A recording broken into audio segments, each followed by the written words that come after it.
Hey everyone, welcome to FMA Talk Martial Chronicles. I'm your host, Datu Tim, and I'm your host, Datu Tim. PG Tye is MIA at the moment. I was actually just getting ready to give him a call. So, hey everybody, while I get things, hey there, Eric. Everyone, when you log in and you say something, let me know where you're coming from. Not Facebook or Instagram or anything like that. Or whatever. YouTube. Let me know what part of the world you're messaging from. So we might have an impromptu episode today. Because actually this topic was more PG Tye's than mine. And I did not. Usually, I've been trying to reach him out, PG Tye. Today, I did not hear from him. So what I'm going to do is call him on his phone and see what's what. Oh, Harry Green, GM Harry Green, all the way from Sacramento. My man, my brother.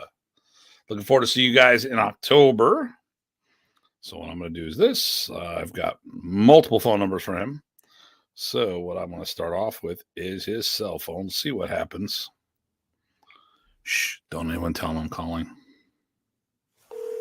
Okay. See what happens here. Dun, dun, dun, dun.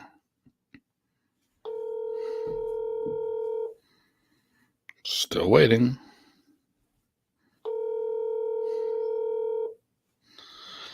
I'm checking a few things while I'm on the phone with you guys. See what time it is. Okay. Your call has been forwarded to an automated voice messaging system. Okay. I don't want to put down, we're not going to put his phone number down so people can hear it, but I will message him. The mailbox is full and cannot. Oh, he can't accept messages. Oh, that was rough. Well, I will send him a text message. I'll say, we are live. Let's see what he says about that.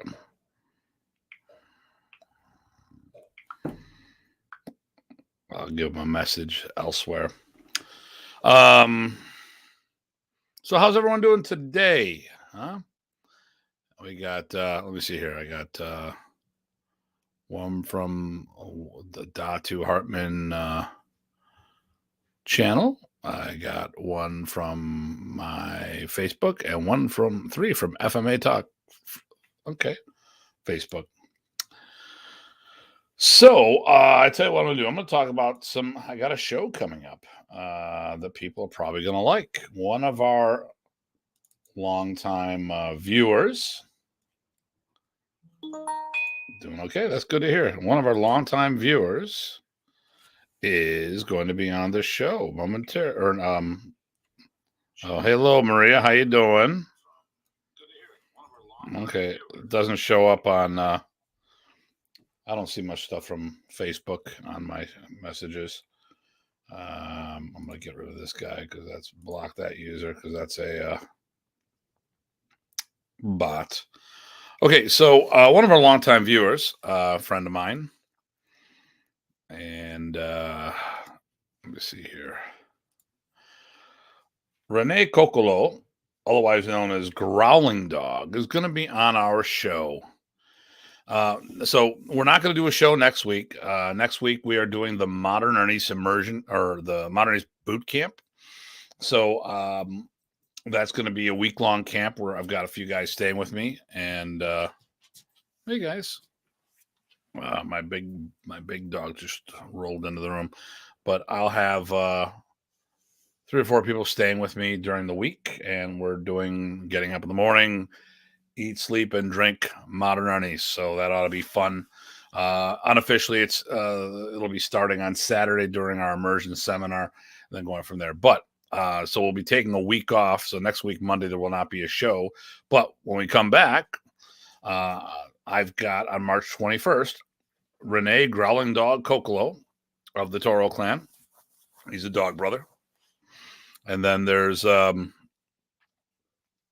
week after that, which I haven't made an announcement yet on that, so you hear it live today. There we go. And yep, we're talking about you, brother. And then on the 28th, we're going to have Dean Franco from FMA Discussion. He'll be on. So that'll take us through the end of March. So, yeah, so that ought to be fun. Hey, okay, so that's what I got going on now. I'm going to try a home phone number for somebody. Let's see if somebody is asleep or awake.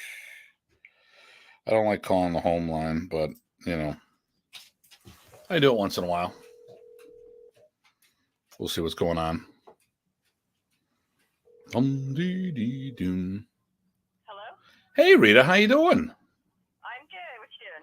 Oh, I'm just hanging out. Hey, is your husband home by any chance? Nope. Oh, is he working late? He just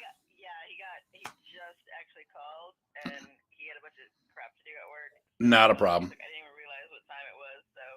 Yeah. So he's not making. He wasn't home either. He's not dead yet. Okay, yet. Until you kill him. Okay. So no, just I had messaged him. I noticed that there was no response. We're doing the show right now, and it's not a big deal. No. We'll just reschedule this show. I'll do another show. I've got so much impromptu stuff. It's not a big deal. But I'd asked him when he was going to be coming to Buffalo, and I haven't heard from him. So I assumed it must be crazy day. I just heard from him just like he called and then you called. Okay, there you go. Look at that. Okay. Well, listen, I am not going to keep you any because I've got my viewers listening in. Well, not listening. You're not on speaker, so I wouldn't do that. But we will see. Well, actually, I won't see you next week, but I will see you. You're him, and I'll talk to you later. Okay, bye. Okay, so I just got it. PG Tye will not be here next week. I will not be here tonight because work has got him late. Which, you know what? He probably has to do stuff so he can. He'll be here next week because that's what we're doing. Next week, he's spending a week. He and others. Okay, so I'm not going to do the show what we planned. So this is going to be saved. We will postpone this later. Because we were going to talk about martial art milestones for people, when they first started, stuff like, hey, when they got the first black belt and all this other fun stuff, and like I said, this is actually a topic of PG Tye's more than it was mine. I thought it was a great idea, but I do not want to discuss that without him. So, and don't worry, I've always got things to talk about. Oh, that's cool. So, I'm just checking a few things while I'm talking to you guys here. So, let me entertain you. Yeah. So, okay, so this is going to throw me off just a wee bit. Let me just regroup. I'll tell you what we'll do. Here we go. If anyone, work. If anyone would like to pop on tonight, let me know, and I will send you an invite right now so you could be my impromptu guest on the show. Anyone who wants to pop on, and no, Renee, I don't want it to be you because I want a special episode just for you. But if anyone would like to be my co-host tonight, send me a message if you're my Facebook friend. Send me that or email me. Tell me what you're doing. Actually, message me here, and then I will look at an email. It's datutim@gmail.com, and I can send you a link if you're my Facebook friend. Facebook Messenger me. No one be my real friend. They have to be my Facebook friend.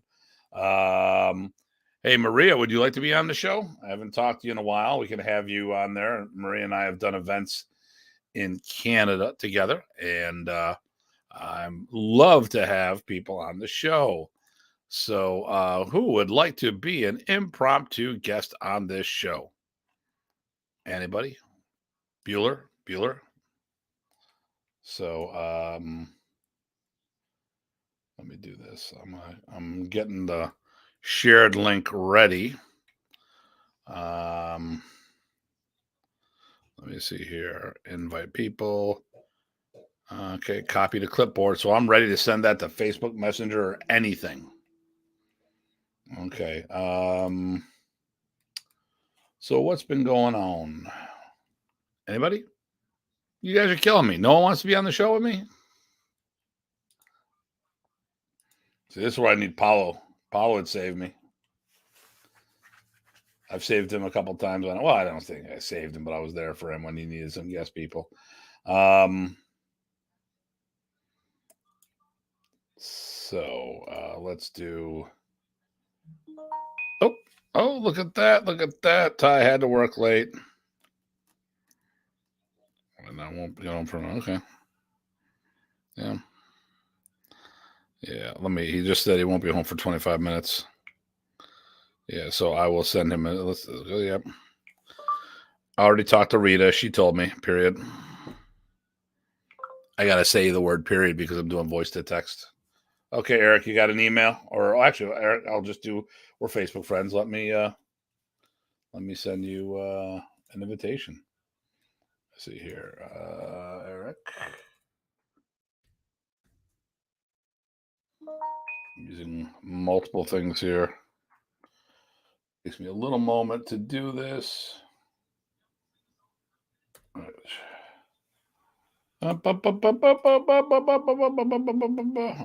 I just messed that all up. Oh, did it work? It may have worked. No. All right.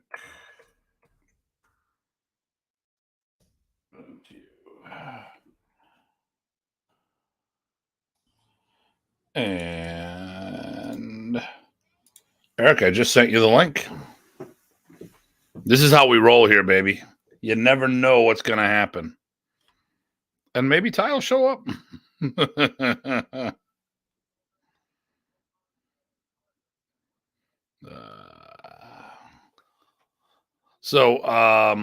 Yeah, a little impromptu. A little shucking and jiving on my feet here. That's okay. Getting there. Yep. Okay, it takes a moment. I get it. And I'm managing other stuff at the same time, so I can try to get a few things. What's up? Hey, Rob Guida. Hey, doing well. Ty's not here with me tonight. How would you like to be on the show? I've got Eric coming in from Oregon, but we could always use another if you'd like to be part of the show. Just tell me and I can send you a link. It's all it takes. We just rock and roll here. Ty's going to be staying here for a week, so most likely he was trying to get stuff together for next week. Eric is probably having troubles trying to sign in and getting things going. So let's see what's going on here. Tonight, waiting for my dad. Yeah, okay, yeah. Yep, I hear you. Well, hopefully he's feeling good there. Oh, I gotta let Eric in. Hold on, Larry. Hey, Eric, how you doing? Hello, Datu. How are you? Good. You didn't. Okay, so obviously your profile picture shows you with a shaven face, if I'm not mistaken. Yeah, it does. Okay, so I'm not hallucinating. Okay. Nope, not hallucinating at all. So Eric is a student from Herb Blue. Herb Blue is a longtime modernist. Rob Guia, he's a pain in the ass, but a great guy. I'd love him. Oh, your father, yeah, of course. And then, hey, Larry, what's up? So Eric is joining us from Portland because my co-host is MIA at the moment. Actually, he's working late, and who knows? He still might make it. That'd be cool. So, but as usual, thinking on my feet, trying to get some things moving here, and I've got multiple windows I'm trying to sort through to get things going. Multitasking. Yeah, so I will get a whole bunch of things going. Oh, Ty sent me an attachment. What's that? Oh, he sent me Waze to let me know when he's getting home. Like, I really don't give a damn. I mean, the show's going on. The show must go on. So I did the music department in school. I did theater, and there's a big thing is you didn't miss a curtain call, unfortunately, or you didn't miss your scene. And during dress rehearsal, we found out that I needed more time to change into a different uniform, into a different costume. How do I know this? I walked out in my drawers and a jacket. So it is what it is. Thank God they were clean drawers, but at the end of the day, it is what it is. So with the show will keep going on because that's how we roll. We don't cancel a show because one of us. Well, obviously, actually, if I can't make it, the show doesn't go on because I'm the one that has a control panel. So, Eric, so you're a student of Herb Blues, if I'm not mistaken. I am. Okay. Mm-hmm. And how did you meet Mr. Herb Blue? Is one of the earlier era Modern Ernie's players from California. If I'm not mistaken, he used to be in Reading. Yes, and then he moved to Green Bay, Wisconsin. I don't know why he'd moved to Wisconsin from California, but hey, you know what? Yeah, I have no clue on that. I have not had that conversation with him on why he moved to Wisconsin from California. Love to try to get him on the show. I've been working on that. Is he camera shy? Yeah, I told him, I said, Datu would really like you to show up. He said, okay, I will try and make a point of getting a hold of Datu to get that to happen. I said, okay, good. All right. Well, that's what I like to hear. So yeah, I've been working on it. Cool. I gotta do two things here. I met Sifu Blue. Actually, he and I both share black belts in another system that we both studied called Wu Ying Dao, and that's how I actually met him. Oh, nice. So what is Wu Ying Dao for those?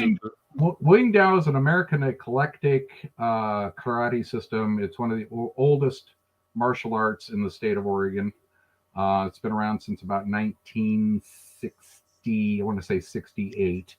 It was started by a gentleman named Bruce C. Terrell. It's a conglomerate system whose roots go back into Korean Kuk Sool. Okay. And it's got elements of Wing Chun and Tempo and that kind of thing in it. Nice.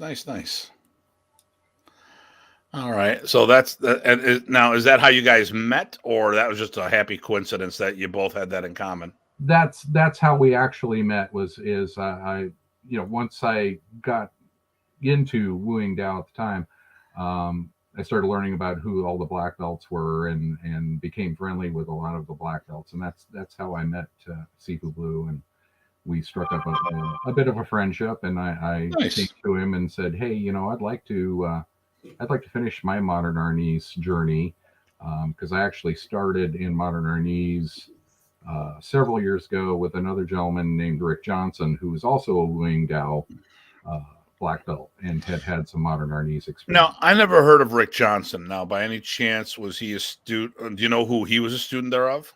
I do not. Okay. He might have been a student of Ernesto's, but I don't know for sure. Oh, so now, because we discerned the difference because Ernesto made point of that there was a difference with me as well. Right. We talked about things. So was this someone who was doing modern, or do you feel that he was doing the Kombatan curriculum, but at the time the brothers were using the same name? I think it was probably along those lines. It may have been pieces of Kombatan, and they were using the same name at the time. He had always called it Modern Arnis with me. But one of the symbols he was using on his T-shirts was the International Philippine Martial Arts Federation, which was Ernesto's. Yeah. So, for those who aren't familiar, Remy Praces was the founder of Modern East, formed in 1957. This year is the 65th anniversary. He taught his two younger brothers. From there, the brothers started going in their own direction, expressing themselves different at a martial level, still having that core fundamentals, but they developed a rich curriculum, and all three brothers went in different directions of their development. Remy was a single stick player. Ernesto was the double stick player, and Roberto, who is still with us, was the stick and dagger player. Mhm. Now, it may all come from the same building blocks, but what they do with it are a whole nother story.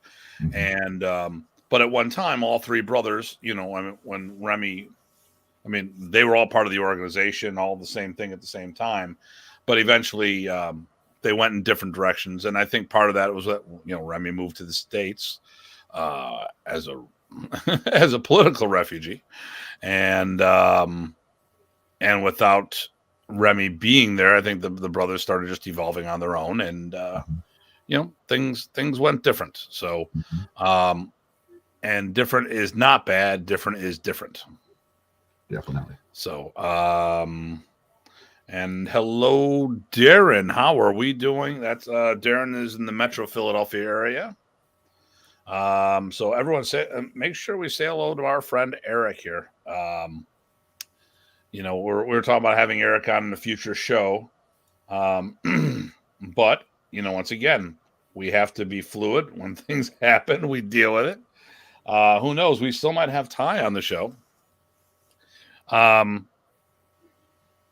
So let's talk about your approach to modern arnis and with your training. Okay. So modern arnis has constantly been known as, and Mr. Guida says, hello, Eric. Hello, Mr. Guida. Yeah, Mr. Guida is a Kempo instructor in the area, in Buffalo area, and he trains arnis with me 2 to 3 days a week during the day. He has a career. He owns his own school, but that's a side hustle for him. Mm-hmm. It's more for when he retires, although his side school is amazing. Yeah, he's really some full-time schools would be lucky to have his facility. And here we go. Very cool. Just Rob, please. Okay, Rob. We're going to get him on because we're going to get his perspective as someone who is doing it, starting as the art within your art and working your way up. No problem. And I actually don't teach it to him as the art within your art. He's in my regular classes, and I don't have a separate cross-training program. It's all in. Mm-hmm. It's up to him to do what he wants with it. And we've got some things we're talking about down the road. So speaking of which, when it comes to your expression of modern, how you came up, did you learn this as the art within a standalone program? How did you first get access to this with, I guess, when you went with Mr. Blue? When I went with Mr. Blue, and he still teaches it as a standalone. It's all the punching, all the stick work, knife work. It's all standalone. Okay. He's working it from that particular point of view. Nice. Would you now? But he still does the other art. Yeah. He still does. He still teaches Wu Dao. It's also taught as a standalone. Okay. He also teaches something called Arnis Jutsu, which I think is his expression of modern arnis mixed with jujitsu, but he teaches that as kind of a standalone class as well. And it's funny because that's actually the nickname I have for Remy's art. So, for those who aren't familiar, Professor Praces was best friends with Wally J. And there's quite a bit of small circle jiu-jitsu in the curriculum, although he did know how to lock and throw long before he met Wally. Mm-hmm. But, the two of them hung together, and they both. And the funny thing is, like, Wally would tell a story. Guy called me up and said, "Remy's stealing your stuff, Professor J." That's funny. I'm stealing his too. Click, and hung up. So, I mean, listen, when you're all, I mean, that was part of there was a big three group, which was in the Bay Area, which is just for FMA, the big three. But the big three on the international seminar circuit was Wally J, George Dillman, and the late Remy Price. Actually, the late Wally J, and Remy Prices and George Dillman. These seminars were huge, but there was cross training going on. I know Remy definitely would pick up from anyone around him. Mm-hmm. And but it was funny because like I said, the whole stick jitsu, I would definitely be interested in looking at that, because I'm wondering, like myself, like when I hung around with Remy as one part of the entourage, I got to see, go behind the curtain and hang out with these guys, and it was nice to see all that cross pollination that was going on amongst them. So I'd be very curious to see what that is and how it might be a little different, and go from there. Okay, I'm just watching 3 things. Okay, I'm now down to 2 things at once. This is good. Still watching the clock to see if our man makes it in time for the show. Let me see here. I'm pulling up. Let me see. He should be arriving. Oh, he should be arriving home in a minute or 2. That'll be interesting. Not going to put that up on the screen because he gives his home address. Yeah. But I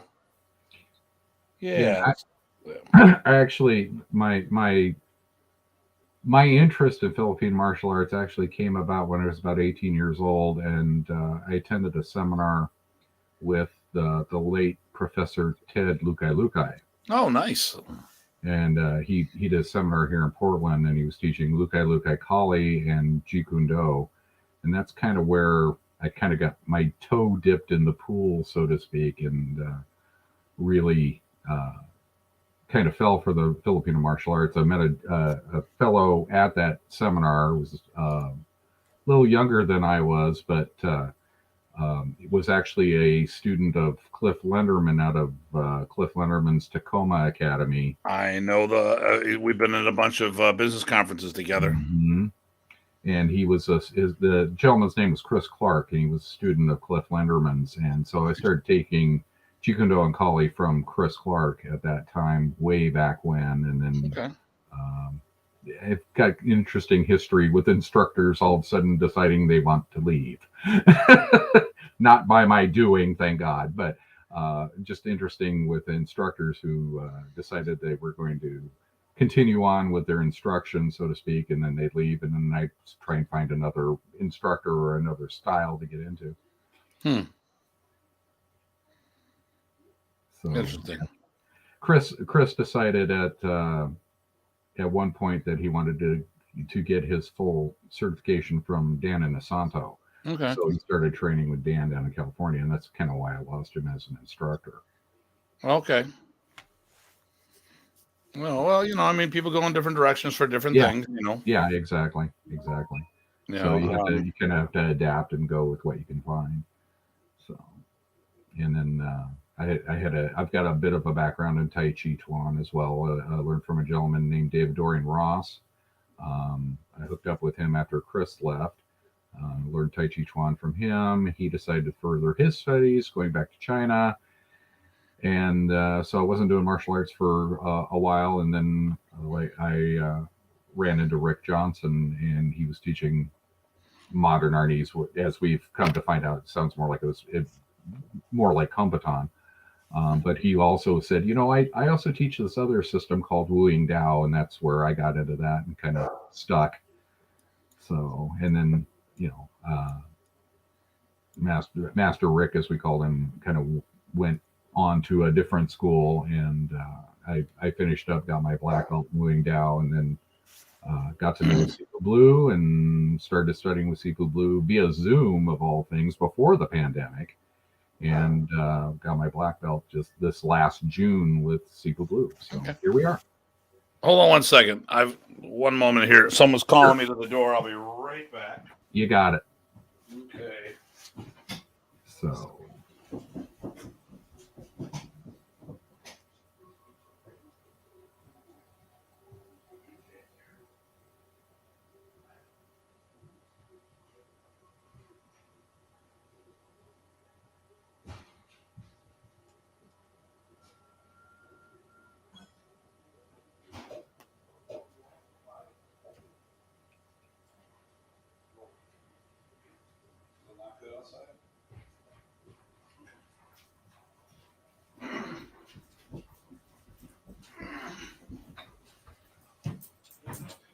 All right. It's the problem when you got a whole bunch of dogs and not everyone's here to take care of them all at the same time. All right. So now where were you training with Mr. Blue? I've trained right here in Portland. Like I said, Seafood Blue and I were doing Zoom classes because he's in Wisconsin, and we were doing Zoom classes prior to the pandemic ever hitting. Okay, so you were doing that long before? Yeah. Oh yeah. Yeah, I was doing Skype and all that other stuff long before COVID, and then once COVID hit, everyone started hopping on board. I'm like, yeah, should have done this a while ago. There you go. Yeah. And then Seafood Blue actually came to Portland a couple of times, so I actually got to train one-on-one with him. But most of the training was done via Zoom, and then I went down to one of his top students still runs the school in Redding, California. So in June, I went down to Redding for my testing for modern knees, and Seafood Blue would be down there. So nice. That was a grueling test. It was supposed to be 4 hours. We ended up doing it 2 hours in 107-degree heat. Oh, that sounds like fun. No, it wasn't.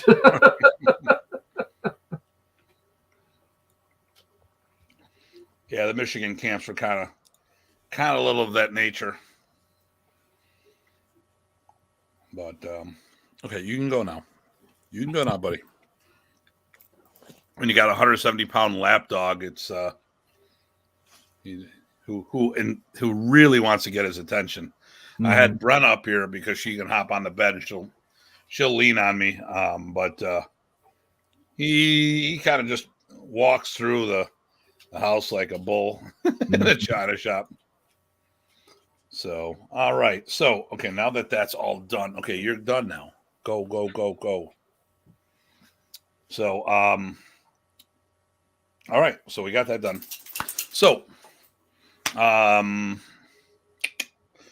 so when you teach it now, so you've got the multiple disciplines in your DNA. What is your approach to teaching martial arts as a whole? Are you teaching multiple courses? Are you teaching them as a fusion?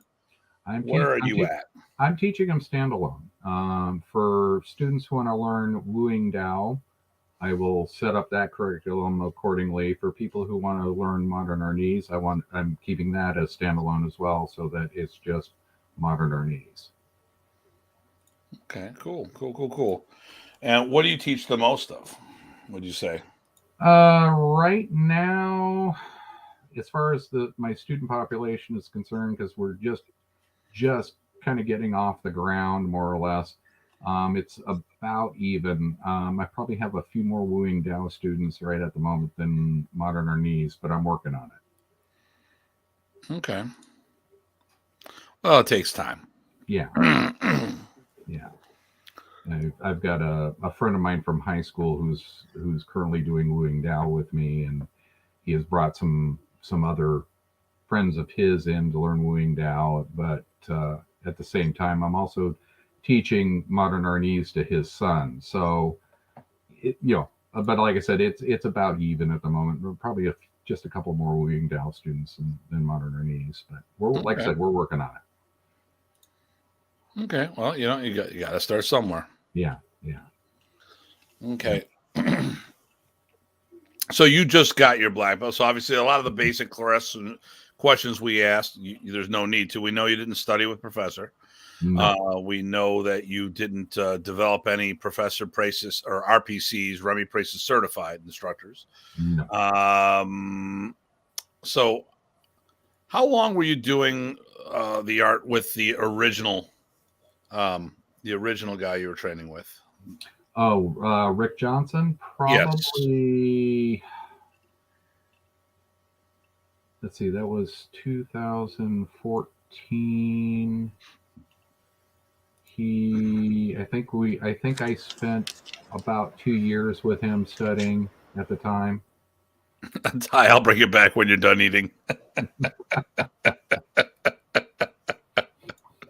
But yeah, I think it was about 2 years at the time, 3 years, and then transitioned kind of over to Wuing Dao, and then for whatever reason, what was happening is he and I worked at the same location for the same company, and he was offered to teach Arnis basically in our fitness center at our company, and that's how Nice. I got to know him and trained with him for a couple of years, and then he quit teaching at the fitness center. And how dare you? Yeah, and then we started doing Wuing Dao and Arnis from the Wuing Dao school that he was teaching out of. Hey, it is what it is, you know? Yeah. No, here, at the end of the day, you're on board. You're part of the family, you know, and I appreciate that. The biggest thing, because a lot of people just don't get into it, and it's nothing wrong. It just, you know, sometimes you don't have access to the art, you know, and I'd be like, oh man, I wish I would have known this back in the day. And, you know, there's a lot of things I go back and forth on. I'm like, yeah, you know, if I only knew.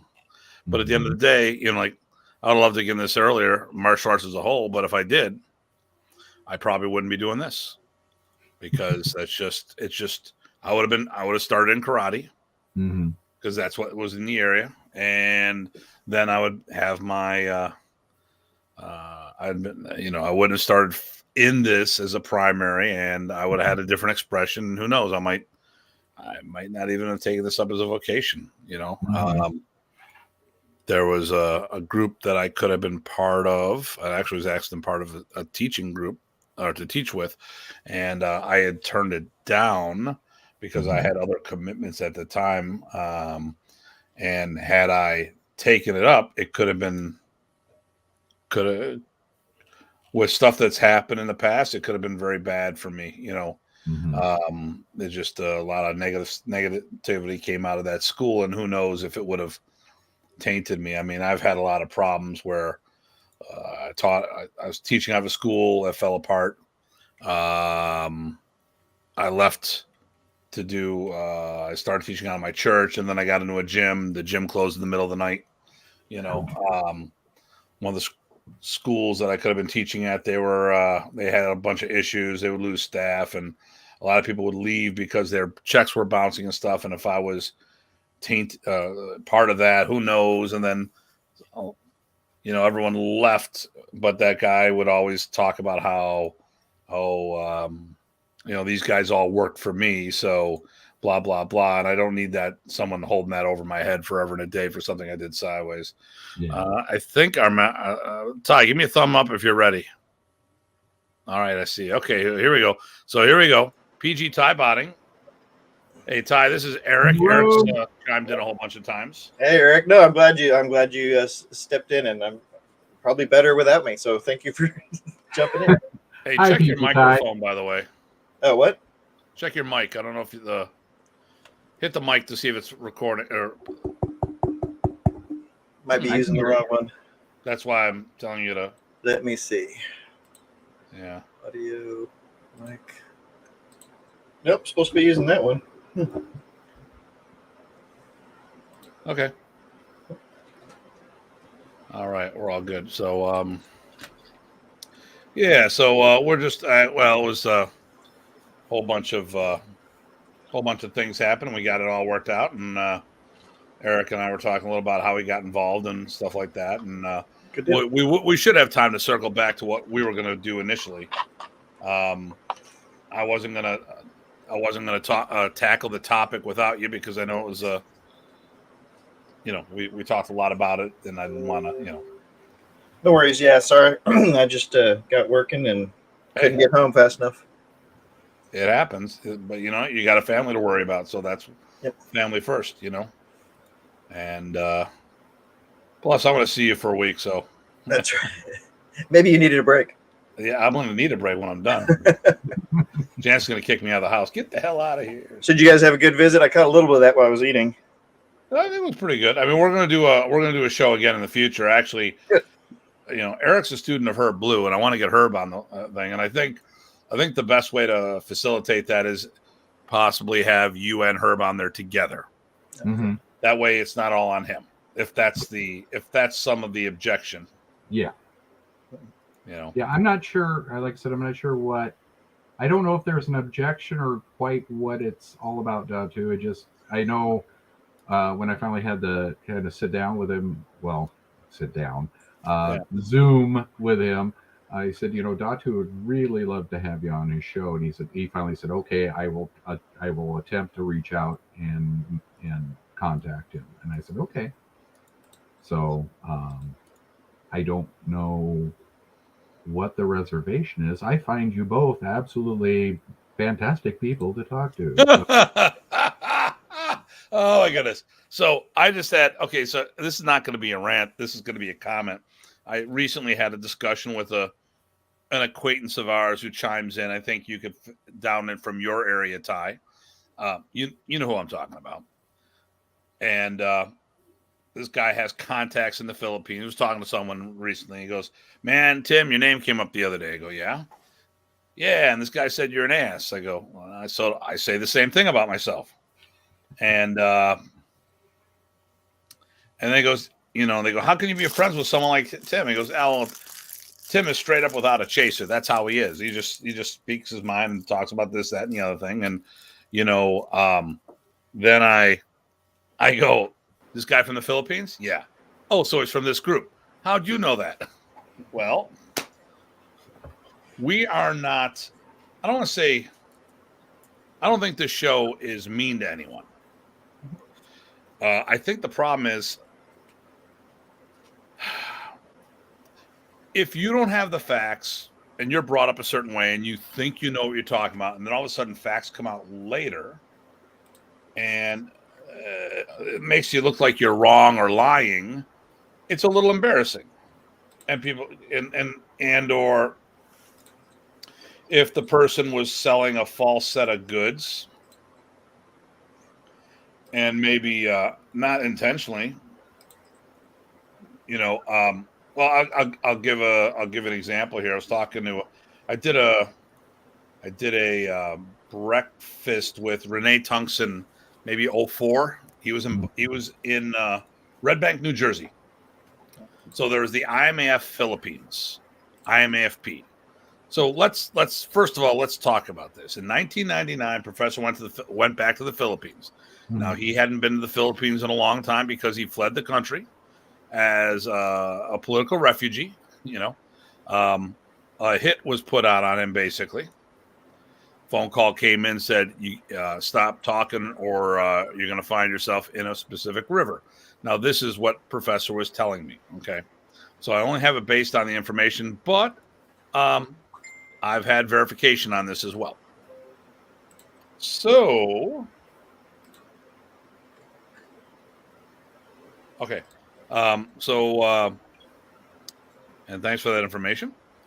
As someone just messaged me another thing. So Professor comes over here and, he's doing his thing. Now they have so Remy goes back in 99 and reconnects with a bunch of the Filipinos. So they start the IMAF Philippines chapter. So the main group was the International Minorities Federation, which was in what they were doing. And after Professor Praces died,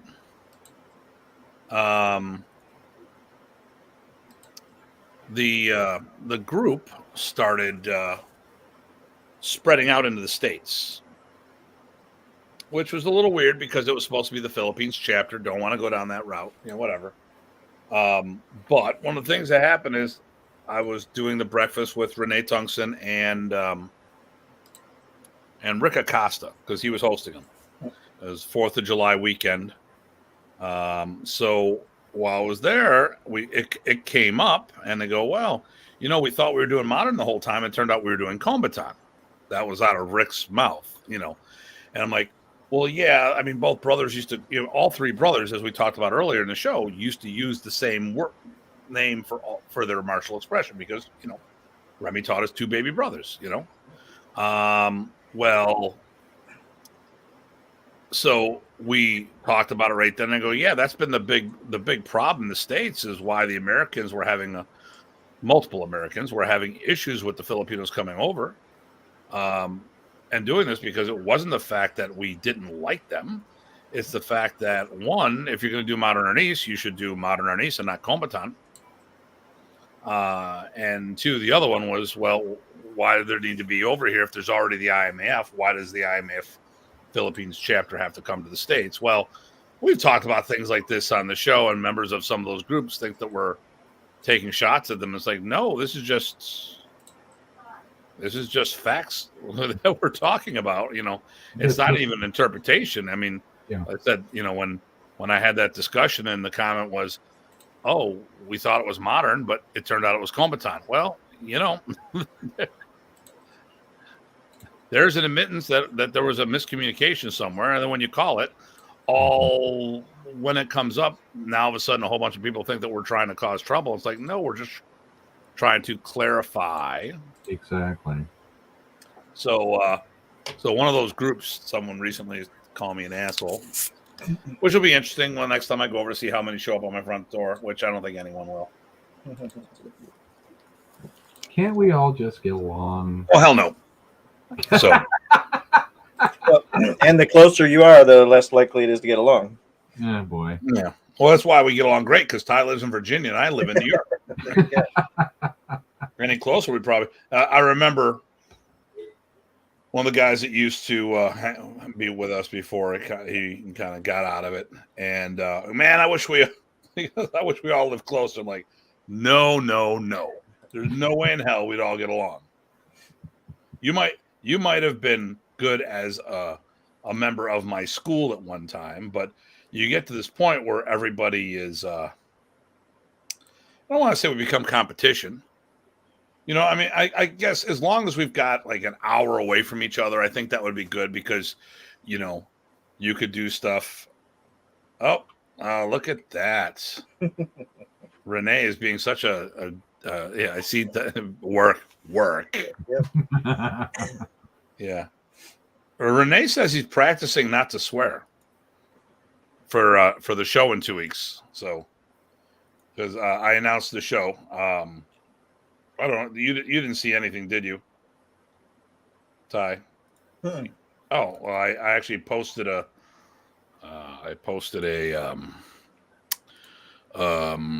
Facebook announcement for his show. Okay. Yeah, I've been offline. What do you think of that? Oh, nice. Yeah. I'm proud of my graphics. I wish I would have had a better Toro Clan.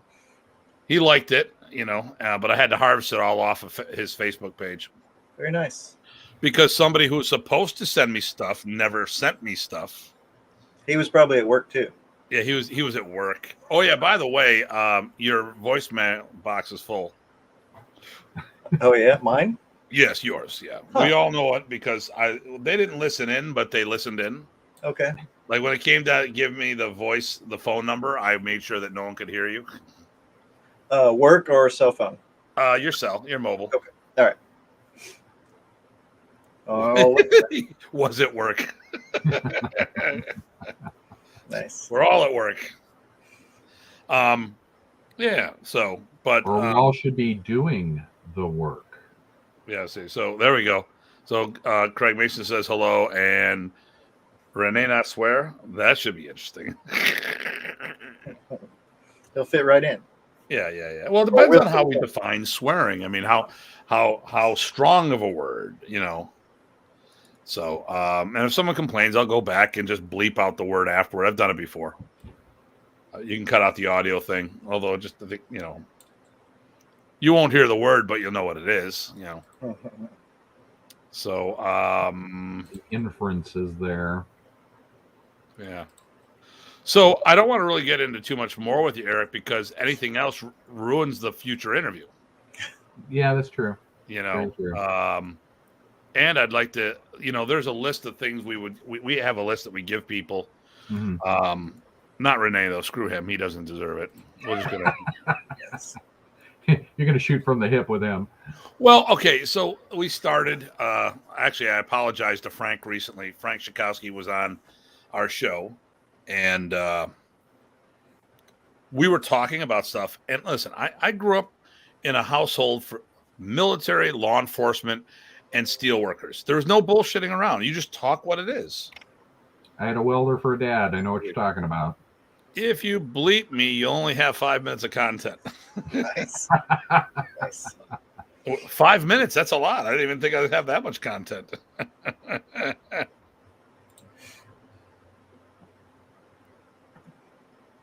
Yeah.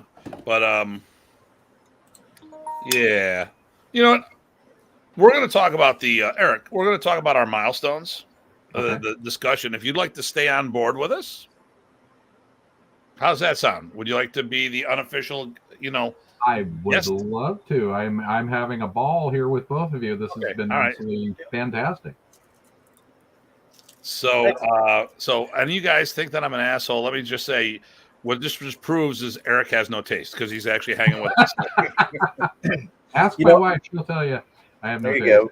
You know how I get ahead of that? I just introduce myself and I say, I'm Ty. Nice to meet you. Just so you know ahead of time, I'm the nicest asshole you ever meet. Get that right out of the way. Get her done. Yep. Okay, so the topic.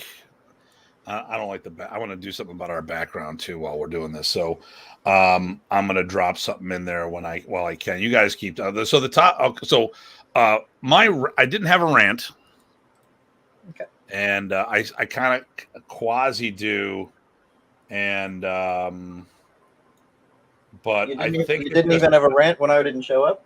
no, because I was trying to figure out how to. I was doing multiple things at once, and one of which was trying to get a guest on board. Okay. And I just said, "Hey, does anyone want to come on?" And all of a sudden, Eric's like, "Yeah." And against my better judgment, I let Eric on. Hey, wait a minute. So Hey, man, you should feel very welcome. it's a dog world, and someone's wearing milk bone underwear. Let me just tell you. So, Gonna say, do I offend? so this is how we roll. It's just we're a full contact type of group around here, full time contact personalities and stuff. So, oh my goodness. So that's okay. So, that explains a lot right there. Okay. So when it comes to backgrounds, I have nothing that's really going to work. Okay. Well, maybe I can do this. Okay. So, anyway, so we were supposed to get into martial art milestones. That was something we wanted to talk about. So, Ty, why don't you take point on this? Okay, sure. So, well, first off, I guess we should set the stage. So, milestones could be pretty much anything, but probably the things that matter most to you in your development, things that matter most to, or you being students, right? Milestones that matter most to maybe your students, or even, if you're watching those kinds of things, milestone that matters to your instructors, right? We all care about our instructors. So I was going to start with the obvious one, which was the starting point, right? So for me, just getting out there and starting some martial arts classes in the first place was a huge milestone. And I'll never forget that first class, right? And I think that stays with you. So it probably sets the stage for a lot of people. So maybe you guys have something along those lines. We can explore that one if you think it's interesting, or we can move on to some other ones. I think personally, my milestone probably came like yours, very first class. 14 years old, watching Bruce Lee movies, big fan. Decided, I really would like to learn some of that stuff. So at 14 years old, took my very first Taekwondo class. Stuck with that for a few months until, for whatever reason, the instructor decided to close down the school and leave. But like I was telling Datu Tim earlier, it had an interesting history with instructors who have left. But that first class that left an indelible mark on me, I think that was my milestone moment. Would you say that? Did you say it was Taekwondo or Taekwondo? I couldn't make that up. Take one's dough. Dough. Yeah. So, is there anything particularly memorable about that class in general, or just the fact that you started? The fact that I started, and I think what was really memorable for me, and let me know if you guys feel the same way, is coming in as a complete newbie and having that fear when they put you with an upper belt and the upper belt is trying to teach you something, and you're afraid that for whatever reason this person could break your neck for whatever reason. It's like, it's that initial fear, and then you find out, yeah, they're not going to hurt you. They want you to come back next week to take a class. So it's just, but that initial fear of, oh my God, what have I done? Where am I? Is this my element? Help. Nice. That's interesting. So my first one, since I started this, my first one was a Kung Fu class in Malaysia, and it was just basically me, one other student, and Sifu. And guess what we did for the first half hour? Horse riding stance. Oh, You're not going to forget that. No. Legs shaking. Yep. Yes. Yep. But I was scared of that, not the others. So there's some fear there either way, I guess. Yeah. It's just you have that innate. Part of that comes into creeping in too. Is part of that training. It's like, you want me to do what? Right. And you try it. And you try it, and you do the best you can. It may not be exactly perfect the first time, but it's not supposed to be. Yep. And I didn't have. I know Tim had some, backyard training before his first class. So I don't know how he would frame this one, but if he's available, or is he still? Okay, yeah. You got anything to differentiate, or both of those milestones for you? I was too much unaware to realize any of this shit. Okay. I was just so geeked up about going. I was like, hey, and the stuff that we used to do in the backyard, most schools wouldn't allow going on in regular classes. So there really wasn't anything to scare me that way. I'm not trying to say in that mindset. I was just so damn excited that I got in a legitimate school. I was all like, dude. And my inner, well, it wasn't really an inner geek. My geekdom was really coming out of all my pores at that time. So I was that guy, each school had one of those guys. I was the guy that had all the weapons years before he stopped into his first official lesson. I find it extremely interesting because Datu, you and I have kind of a similar background. I was kind of the same way. I had friends who had taken lessons. They'd come over, we'd work out in the backyard. I'd learned a few things from them.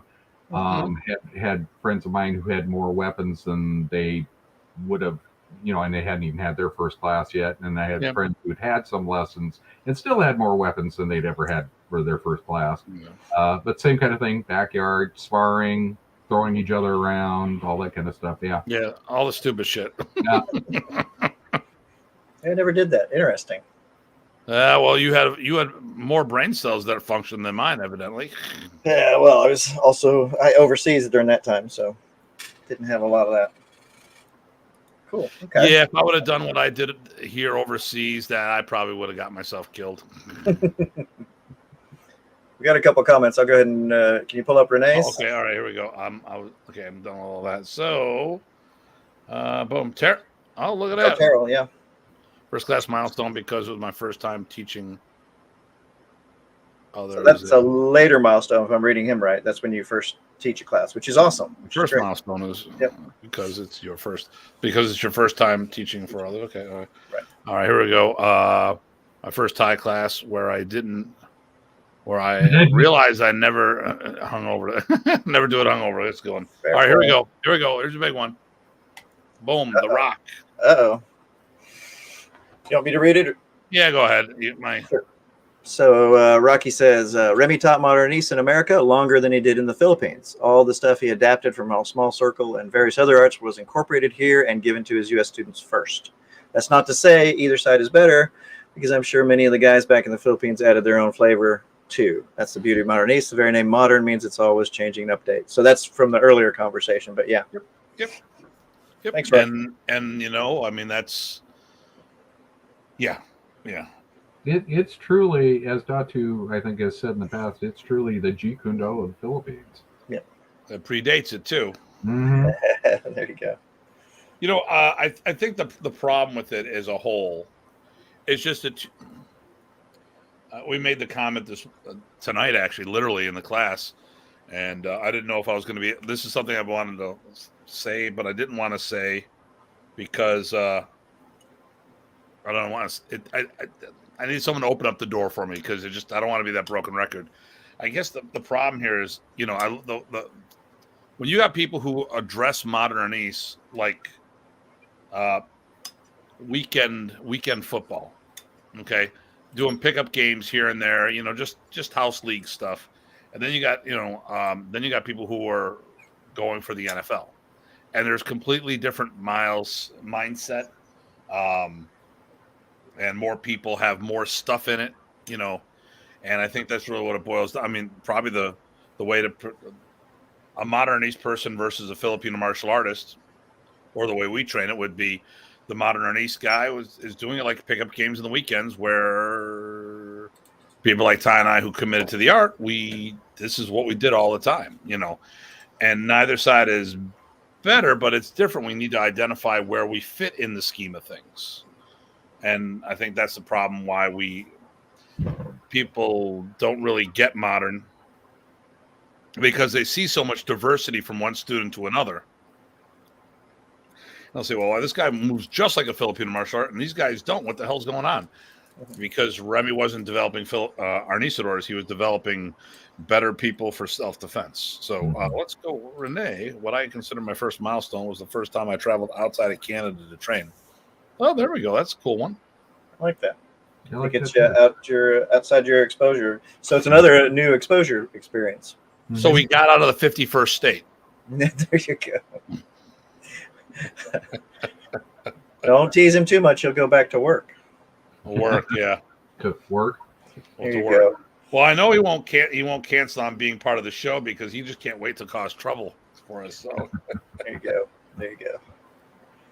take that, you bastard. I think there's there are any number of milestones, right? Is what's important to you, but also I think one of the things it points out is important to your development, right? So I think that the reason I started with from my point of view is just attending your first class is because that's the very start of doing your work. You got to get yourself out there and just do it. Just do it. There we go. I want to give Taros mine. My first belt, my yellow belt. That was a huge, you know, to me, that was probably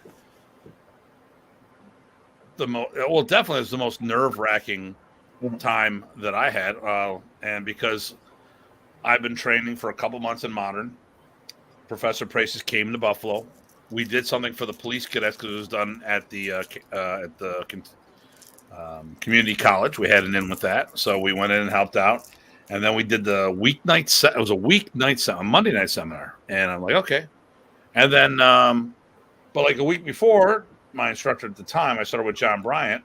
He goes, "So Tim, you testing next week?" I go, "Testing? Am I even eligible?"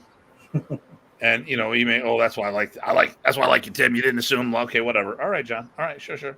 Yeah, I'll test. Well, we do the seminar, and then I notice. Well, I find out afterwards. You know, there's all these black belts there. I'm like, okay, all right. Well, they weren't all black belts. They were every black belt in modern arnis in Buffalo. Now, eventually, we had 11 modern arnis programs running, most of which happened at the same time. Most of those, and then there was multiple black belts per school, of course. I'm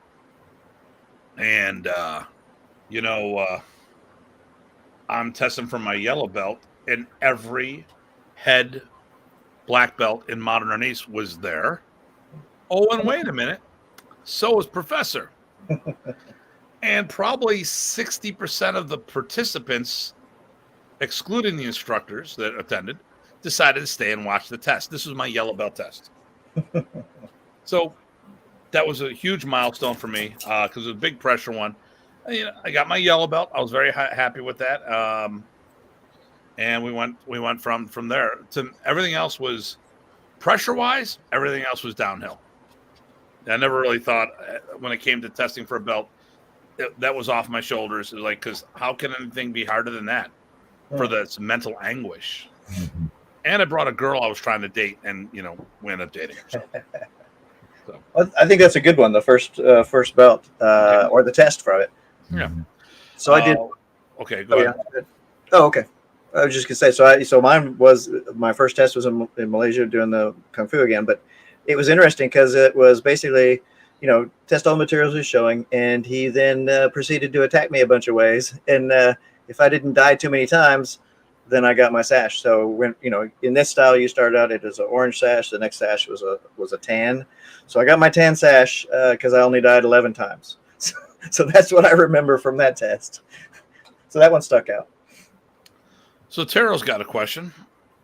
What's the core of modern ACE that all modern ACE practitioners should and would know? Well, I don't want to say would know because that's a very poor topic.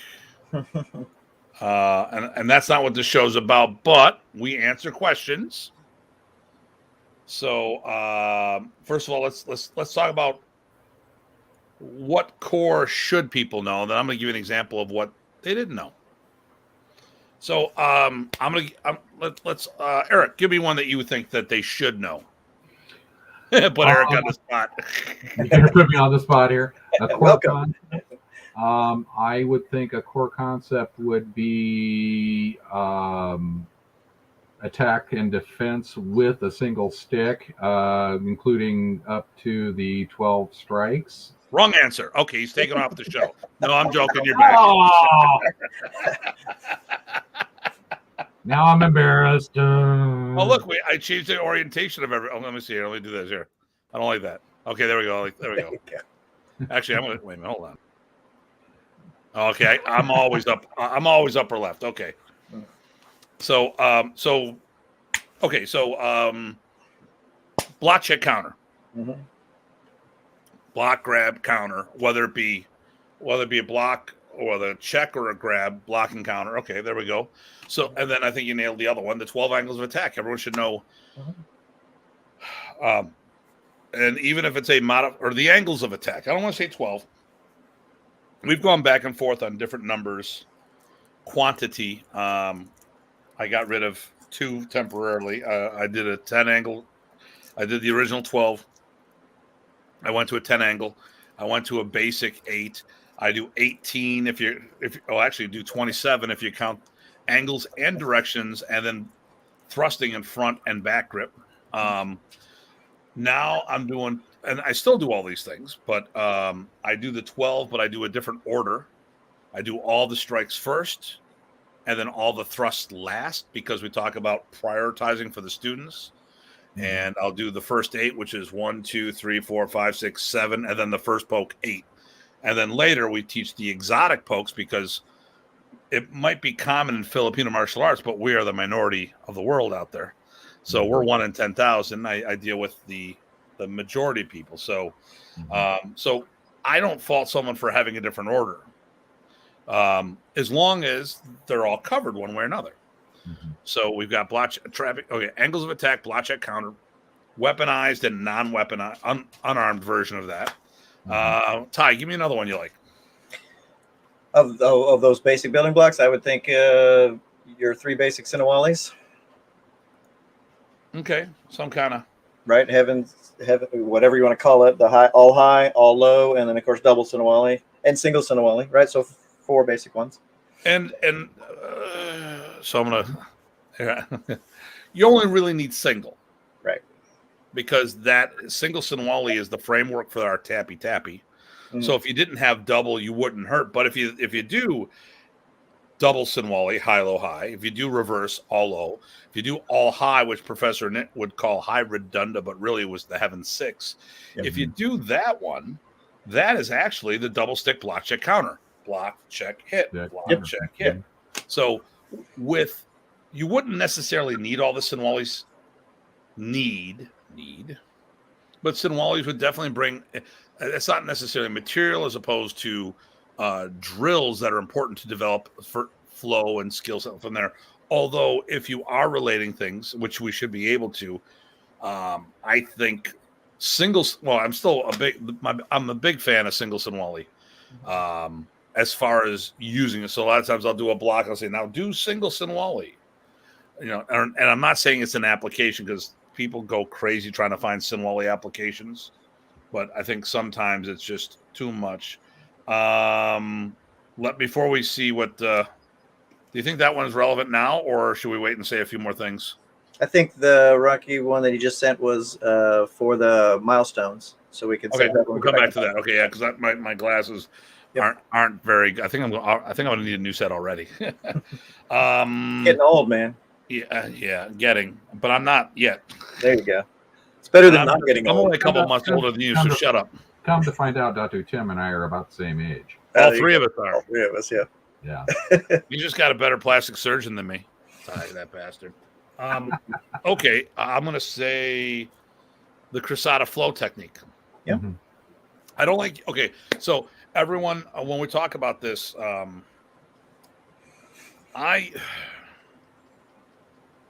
I have different terminology, not to be different. I have different terminology because many times the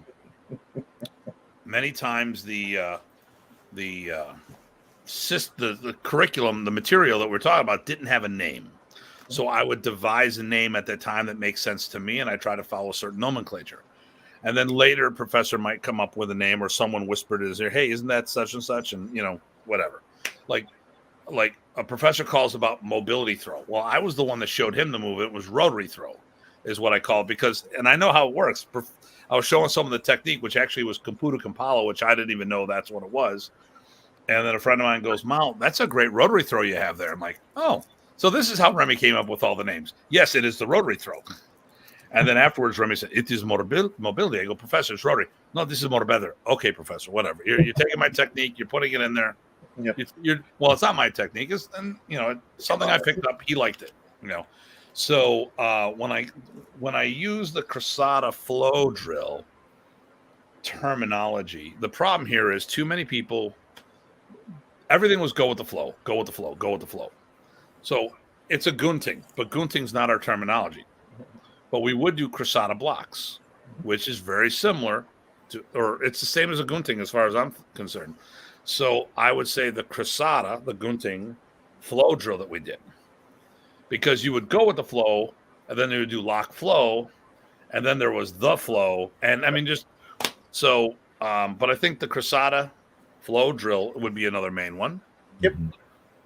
Other people may know it as a different name, but yeah, the flow drill we called it, or the pass-through drill if you don't do it with the opposite strike.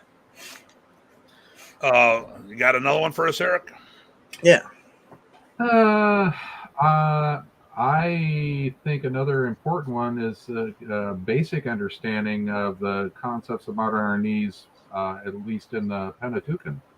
As far as the empty boxing is concerned, I think that that's probably an important concept. I mean, if you think about it, you're not always going to have a stick in your hand. You're not always going to have a knife in your hand. And it's nice to be able to take some of those stick routines or stick techniques and be able to define them empty-handed and use them in your boxing, in your empty hand stuff. Because again, it's I think it's very efficient, and I think it works well. It helps someone defend themselves. Hey, I got a left turn comment here. What do we think about? Here we go, because I've been thinking about this recently. Panatucan's not Filipino; it's Western boxing with that was taught to them by the Americans. That they put a little something in there. So really, it's more of a, even though it's, and we know it's out of Europe, but the Americans brought there, so it's really more Phil-Am than Filipino. What do you think? When they argue about Suntakan and how Panatucan should be spelled, I mean, isn't really more of an American thing than the Filipino thing? Just saying. If it is, at this point, does it matter? Well, it depends on who you're talking to. Right. It's gone back and forth long enough too.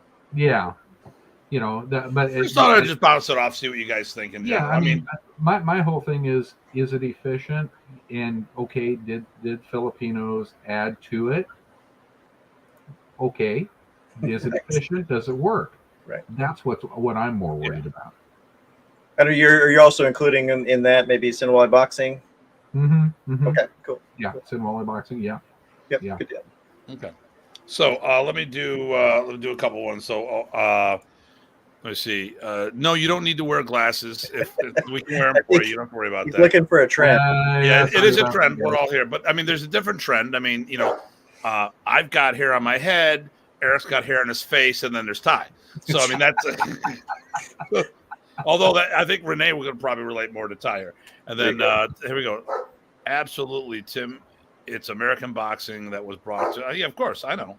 Yeah. But I think it's more Brit. I mean, is it American boxing or is it just Americanized European boxing? I think it was Americanized version of the Marquess of Queensberry rules version of boxing, which comes to find out, actually, I don't know if you guys knew this historically, that was actually based off the use of the quarterstaff.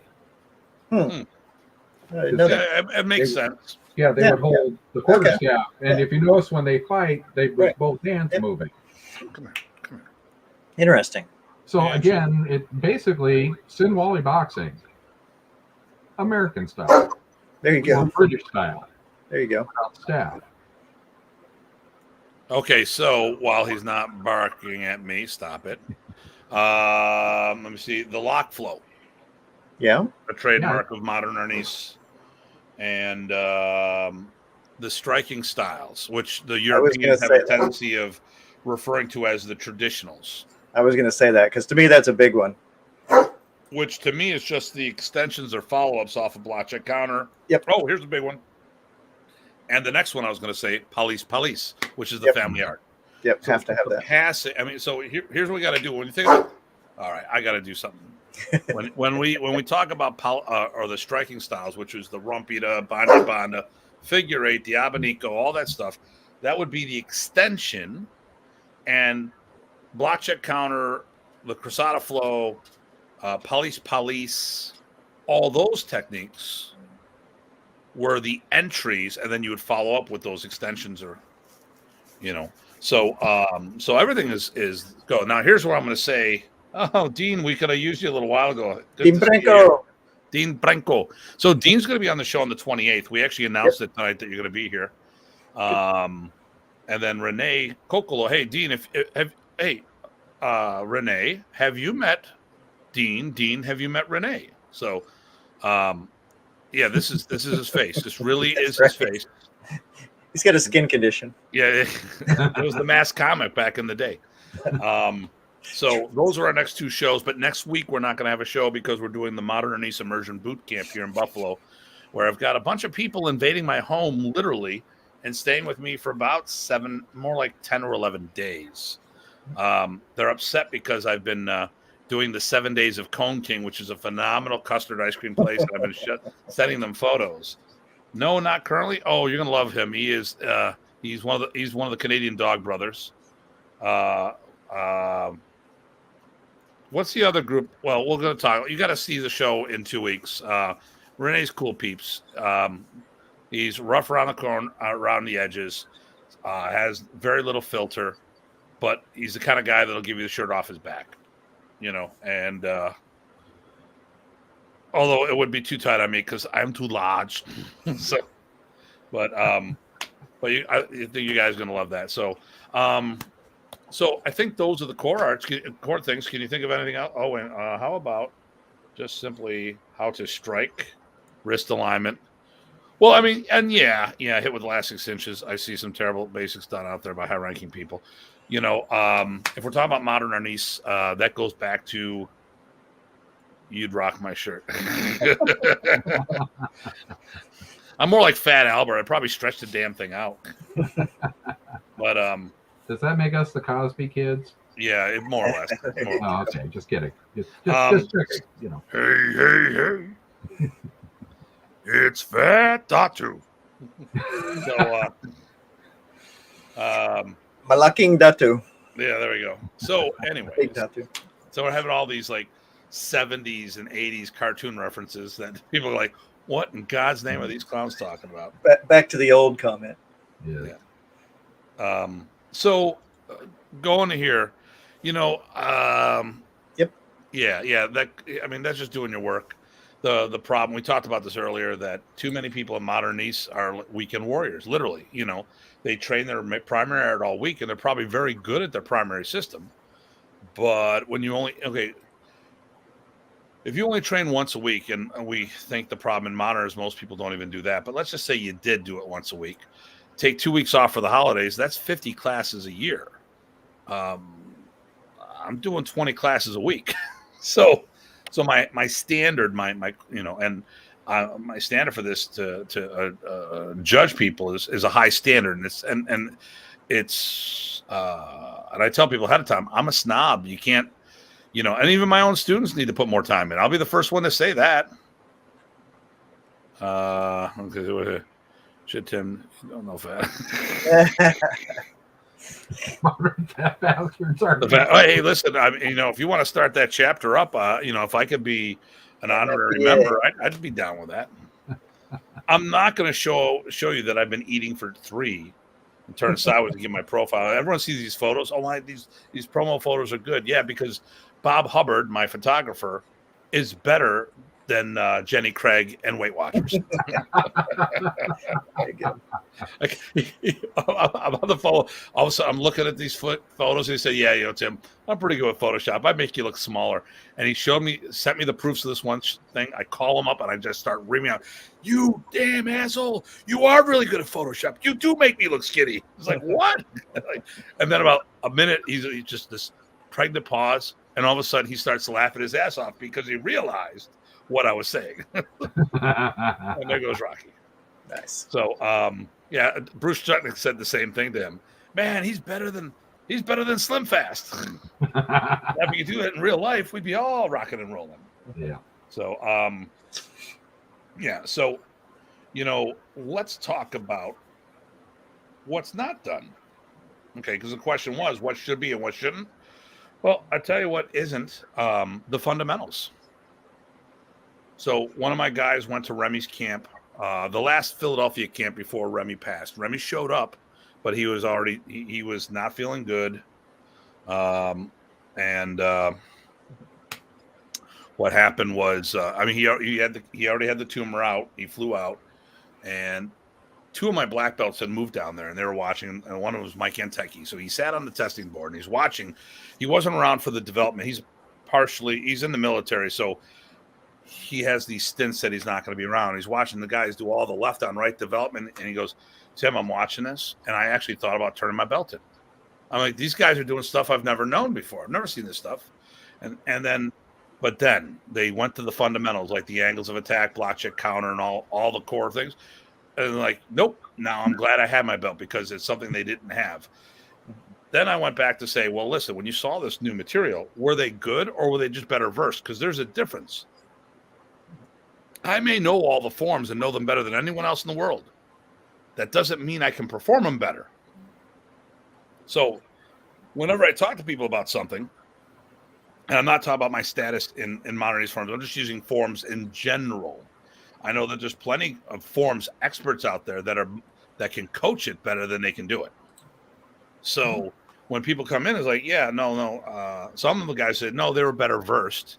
And others said, listen, I've seen all this new stuff. I'm just overwhelmed. Like I don't have this metric to do a judgment by. So it blew my mind of the stuff that came out there. And of course, the camera adds 10 pounds in 20 and 4K. Fortunately, we're only 1080 DP here, and so Nice. There we go. So so that's a long conversation we just had there, Terrell. So the problem I see is that probably most modern East practitioners that I have issues with is they're focusing on the high speed drills, but not the fundamentals to build the techniques.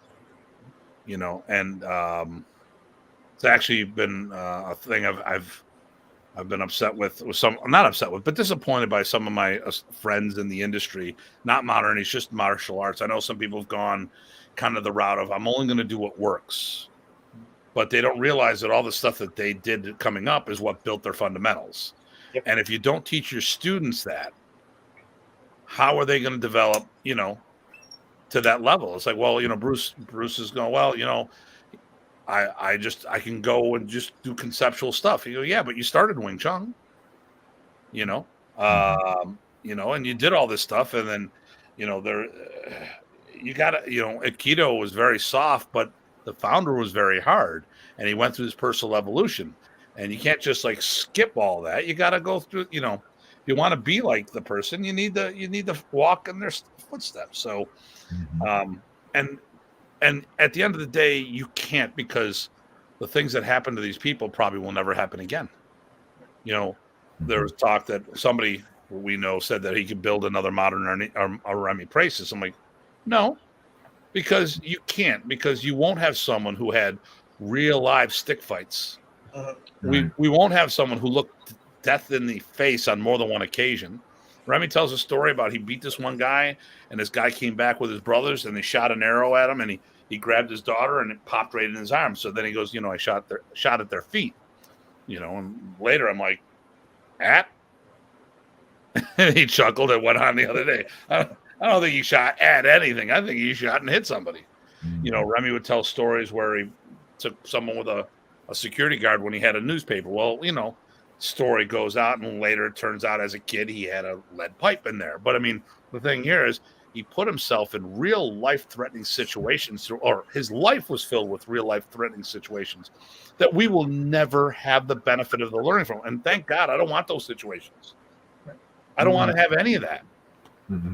And as much as I had a troubled youth, and I was a victim of a certain amount of violence and stuff in my life, whether it be picked on or physical or mental abuse inside my own household from my stepfather and stuff like that, I call it conditioning. It made me who I am today, and that's why I'm a little cold and callous at times. But the thing here is, I wouldn't wish it on anyone, but I looked at the silver lining is, in my life, I made it work for me. I made it work well for me, and things annoy the hell out of me, but it's not going to break me. And when if we're trying to build another Remy, it will never happen, because we just, who's going to have stick fights of people of real caliber? And I wouldn't want to fight a bunch of people my size. We'd kill each other. I mean, the Filipinos didn't, Anshan Makong got in 2 fights that people died. He did time on both times. One, he was in for a long time. One, he was arrested, and that was merited self-defense. They got him out. But I mean, can you imagine if Americans did that? I mean, Pinoys, smaller people, lighter sticks. They have the speed, but they don't have the mass. Okay, now you put someone who's like 50% or 100% bigger with beefier sticks. What kind of damage would we cause? A lot. I mean, just out of physics alone. I'm not talking about, that the Filipinos weren't good. It's just like, there's weight divisions in boxing for a reason. And then you do that with stick fighting. Can you imagine? I mean, we were, thank God we don't have that. So, but getting back to it, like I said, at the end of the day, we got to do the fundamentals. And I think too many people in martial arts as a whole are worrying about the drills and not enough about the building blocks. Yep. But that's that's probably my rant right there. There you go. Terrell caused a rant.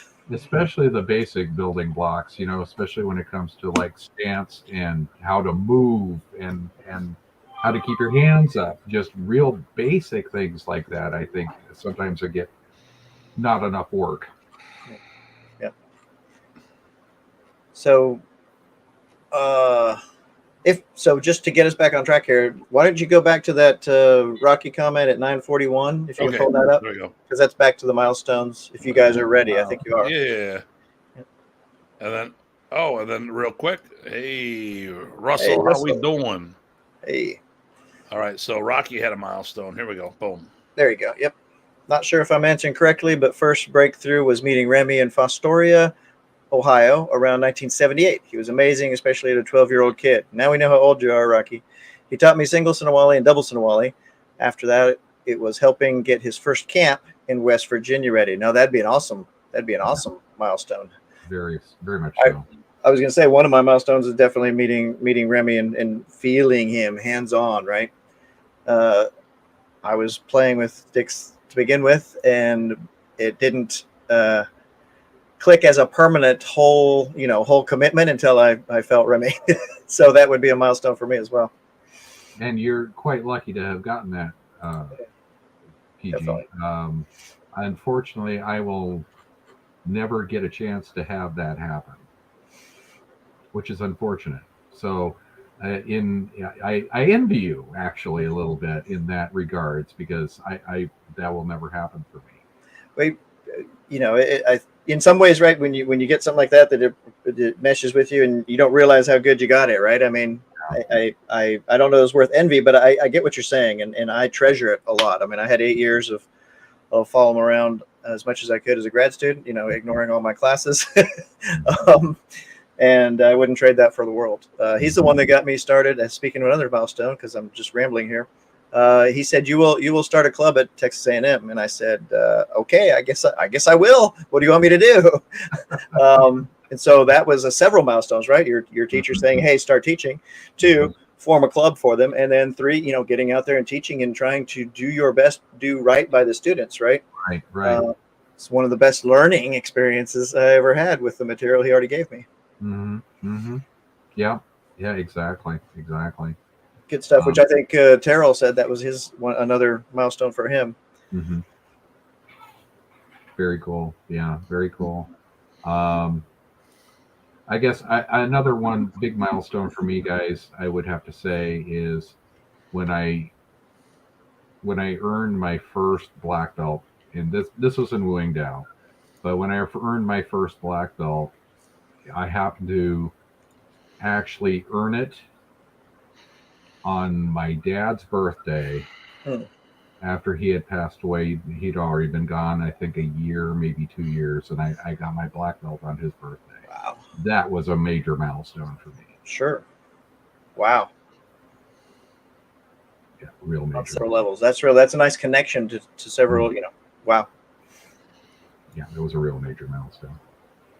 Good stuff. Okay, let me see here. So, you know what? I'm going to hit a whole bunch of mine. Good. One shot. How's that sound? Sure. Okay. So, my first one would have been my yellow belt, or getting in. Second one would be my yellow belt. That was a huge thing for me.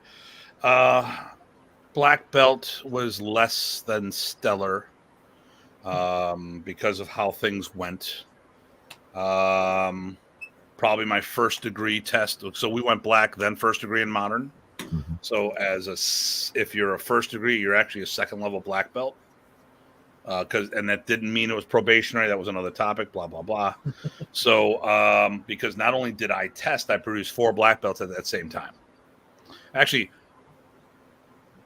no, 1989 was the first year I produced a black belt. So that was a milestone. And then 91, I had 4 people pass the test.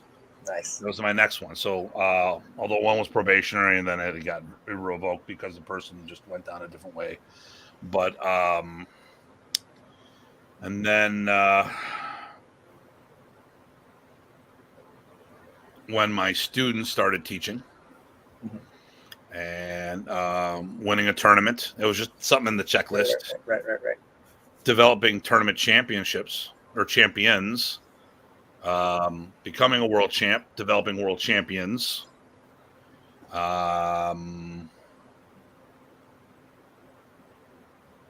testing for my 6th. I've tested for most of my belts. And then the speech that professor made about me being the highest ranked American in over 17 years, who tested for I want to say highest tested black belt test, or highest ranked black belt test, and then and someone's gonna call me on it and say I misquote what I said. So, but it was the highest test in over 17 years, which would pay it over, which would have put it back in from 83 to 2000. And then at that camp he said he offered me Datu the year before. At that camp he told me, hey, now I'm Datu in their eyes, and now someone's going to say, oh, so we didn't promote you to Datu. A month later, when I showed up to the Atlanta camp that Bob Quinn hosted, he introduced me as Datu Tim. So there we go. Oh, so Rocky had one. Anshan's stories about doing time killing in self-defense always made me wonder about the bullshit stories about how some masters claim to have killed so many people and they never went to jail. That is a whole nother topic there. Yep. And then here we go. So I see not to add to Tim's ego, but I think Jim Birchfield and I were brown belt test at John's. No disrespect, John Bryant. You were clearly way ahead of everyone else. Nice. Thank you. Well, and the thing too is I was there every day, literally every single day that it was open, and I would be in every class, and sometimes I was teaching. Tammy, who's still around, married with kids, and Dave Smith, who both my classmates. I'm teaching Dave's granddaughter right now. They just didn't. You know what? I was a single guy, which had nothing else going on, so I was able to be there all the time. I had a BS job that paid the bills so I could get my martial arts going higher. Uh-huh. I worked for Pizza Hut and Advanced Auto Parts,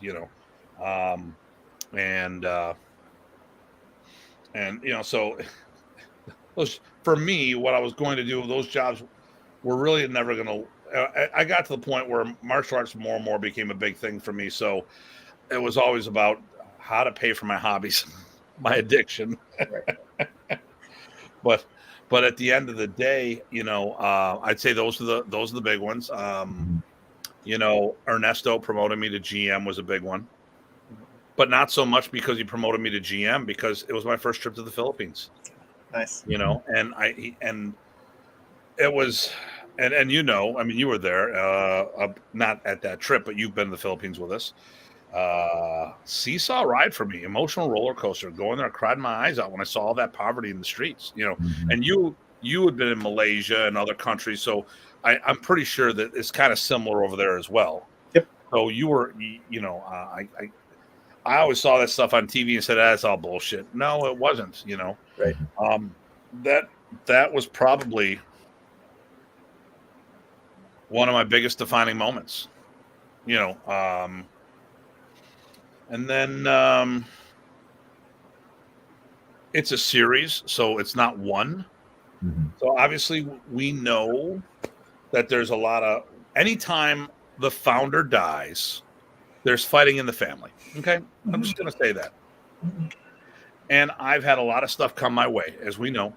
I'm also the most okay, so when people would ask me, hey, Tim, so who's the top guy? I go, well, I don't know who the top guy is because I didn't want to weigh in. I go, but I'll tell you who the most visible guy is, and that was a metric that was easy to follow or to follow up with. That was me. Mm-hmm. I ran FMA Talk. I helped run Martial Talk. I was doing 30-plus seminars a year after Remy passed. I was doing 20-plus seminars a year while Remy was alive, all in the name of modern East. Now, there you had other people like Kelly Warden and Dan Anderson and other guys who were doing seminars, but not that quantity in the name of modern Ernie's.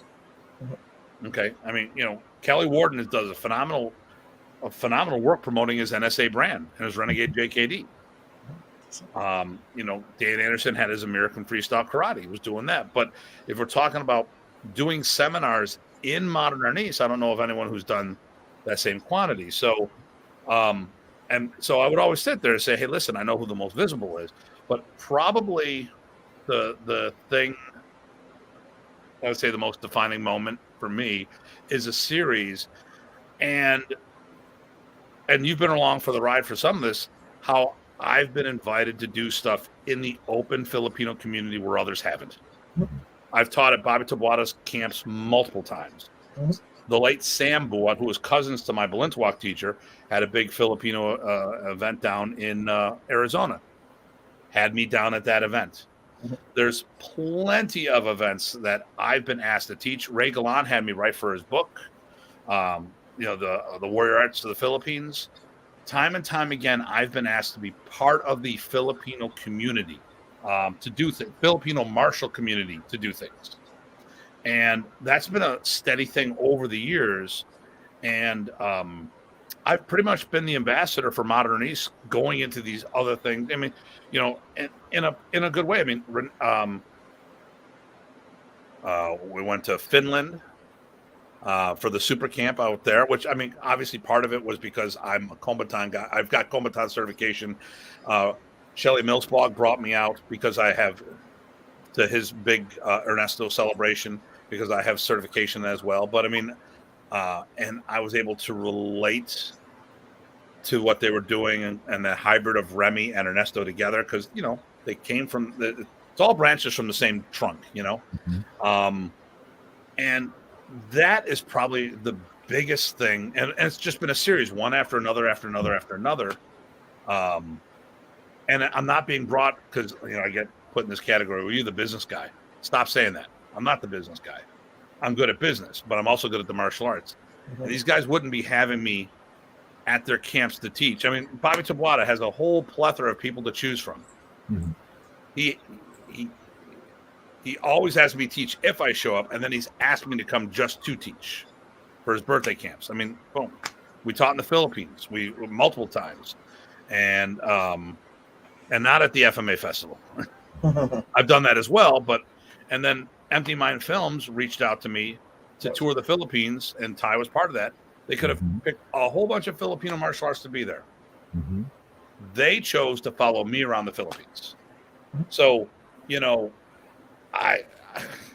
it's kind of been a series of that, because especially, you know, and if any of you guys are listening out to this, when your teacher dies, and they're going to, and if it's a bigger art, you know, and all the bullshit happens, these are the things you got to, just assume you're going to fight with everybody, get it over and done with. Actually, the thing that helped me a lot is I was friends with the Kempo karate people, the Parker Kempo people, and they told me everything that was going to happen. They were right. And sometimes I was ahead of schedule. Sometimes 3 to 6 months later, everything happened that they say was going to happen. And, but for me, that's where a lot of my validation, there wasn't one. I mean, I think probably the acceptance in the open FMA community, and there's not one event. It's just that constant open acceptance of that. And Ty's been around for that. You've seen these, you know, this is not just, hey, we're going to, you know, it's just a one-off, but that's just, let me see here. In my later years, this is Renee. I got to get too many monitors, my thing. In my later years of training and personal milestones was allowing myself to disagree with my instructor and call it BS. There we go. I like that one, because, you know, at some point you got to graduate and chart your course. And yes, you know, Russell, that's my favorite, because production value, I haven't seen a video that is at his caliber. It is a different type of thing. It's sort of like a human weapon, but different. I wasn't fighting everybody. And although we could always arrange that one. But it was cool because, you know, it was not focused on me. It was focused on where we were going, who we were doing stuff. And what and why, yeah. You learned to make your business together. You ran with thank you, Rock. And we got to figure out when you're on the show, buddy. I'm not going to let go of that. And we can frame that quote to put it with it. But I was going to go back to one or two things you said on the milestones, and maybe Eric can tag in on this. But I like what you said too about your first black belt. First person to raise the black belt, I thought was really cool. And the first time, you know, one of your students teaching, and I had the same thing both in Arnis and in Kung Fu. I think those are big, important things. And you know, along the same lines, I don't have the same seminar career, but the first time I did a seminar from Arnis, and then for me, the first time I got paid to do a seminar in Arnis. Those were two separate times. They were both cool because they were both asked and set up and all that good stuff. Cool. So. Oh, by the way, it's Renee's bedtime. Oh, okay. Oh, wait, I'm sorry. No, it's not his bedtime. He's going to work. He's going to work. See you in 2 weeks, brother. Yep. I think another milestone for me was the very first time I actually taught a student, and you have what I call that light bulb moment, where you can see the light bulb go off over your head, and you go, "Yeah, they finally got it." That's what you do. You go like that. Yep. You pump the fist. There it is. Yep. I can do this, and they now can too. That's right. I helped. I did it. Yeah. Another major milestone. Yeah, I missed all those. I mean, I was 19 when I started teaching, And like John, when I first started, he saw I was good with kids. I go, hey, why don't you teach the kids class on Saturday? I had a blast with the kids, but I didn't realize the epiphanies that they were having. And I was, and at that age, you're thinking about you and not others. So there's a lot of these things that I missed out on. I don't want to say I didn't have them. I missed a bunch of others. Maybe I didn't see all the aha moments that all my students had, but it's like, okay, now I saw the 10th aha moment, not the first. Mhm. There you go. Oh, what about first grandkid getting black? Okay, so we talk about That's a good your one. That grandchildren. was a good one. So martial grandchildren. Yep. So your martial arts students are your kids. So their students are your grandkids. Yep. All right, he's stealing gas. That's what he's Nice. doing. Okay. Nice, Renee. Knowing Renee, it's in the realm. And just for the record, everybody out there, those gas caps with locks, they don't work with shit. Okay, so anyway, I'm not going to tell you how I know this stuff. I'm just going to say I know. Your martial grandchildren. So, when Ryan first produced his first black belt, that was great, right? And you were there for that. Yep. We did it. Then Evan was the next one. Yep. And you were there for my first Moderniste grandkid. And I was there for your first one. That was actually fun because I crashed the party. Yep. And I think these are more important than anything else. Because listen, there's personal evolution, but if we're talking about what's important for the arts, to me, those are more important to me than anything else, because if we're not developing students, who cares what rank you have? Right. Yep. And for the record, last week I was not busting.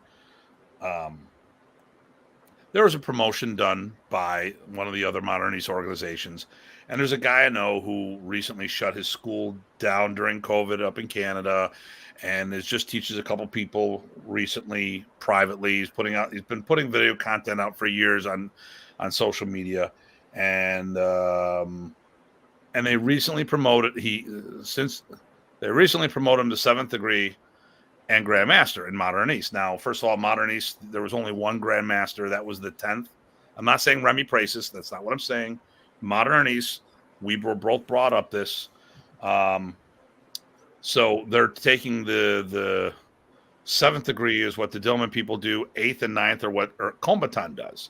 So anytime someone takes these protocols and places them on Remy's art, I get upset about it, because that's not the way it was set up.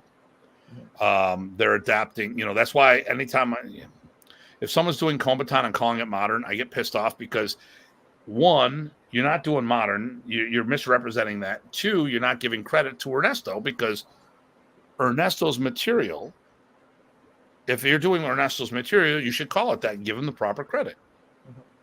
Or say I do a fusion.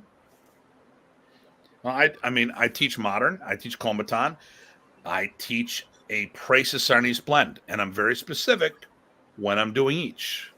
So this promotion happened recently, and I made some comments last week about stuff of this nature. After the show, I found out that this person was promoted. I was not attacking him. I had no clue. So if anyone thought I was calling bullshit on Brian Johns out of Canada, that is not what I was doing. Ty actually told me that over the show. Now, and listen, knowing Brian, most likely he did not ask to be promoted. That was something the people. So it became a conversation. Some people felt strongly about it. I was one of them. But some other people felt strongly and said, we should out this person, call bullshit on. I'm like, whoa, stop. Because I've been a victim of this kind of stuff myself. Okay. Recently, someone, again, 22 years after I was promoted to Datu, or actually it's 21 3/4, someone's calling July will be 22 years of Datu. People are still giving me shit about having the title of Datu. I'll say this time and time again. I didn't promote myself. Remy did. So where the hell were you when Remy did this? No one called bullshit on him. Oh, because they didn't have the balls to do it. Or in some cases, some of these people weren't even born at the time. But Brian, and I don't think Brian would have asked to be promoted. I don't think that's his style. So so when I'm doing this, so some of these promotions, I know people petitioned themselves to become promoted.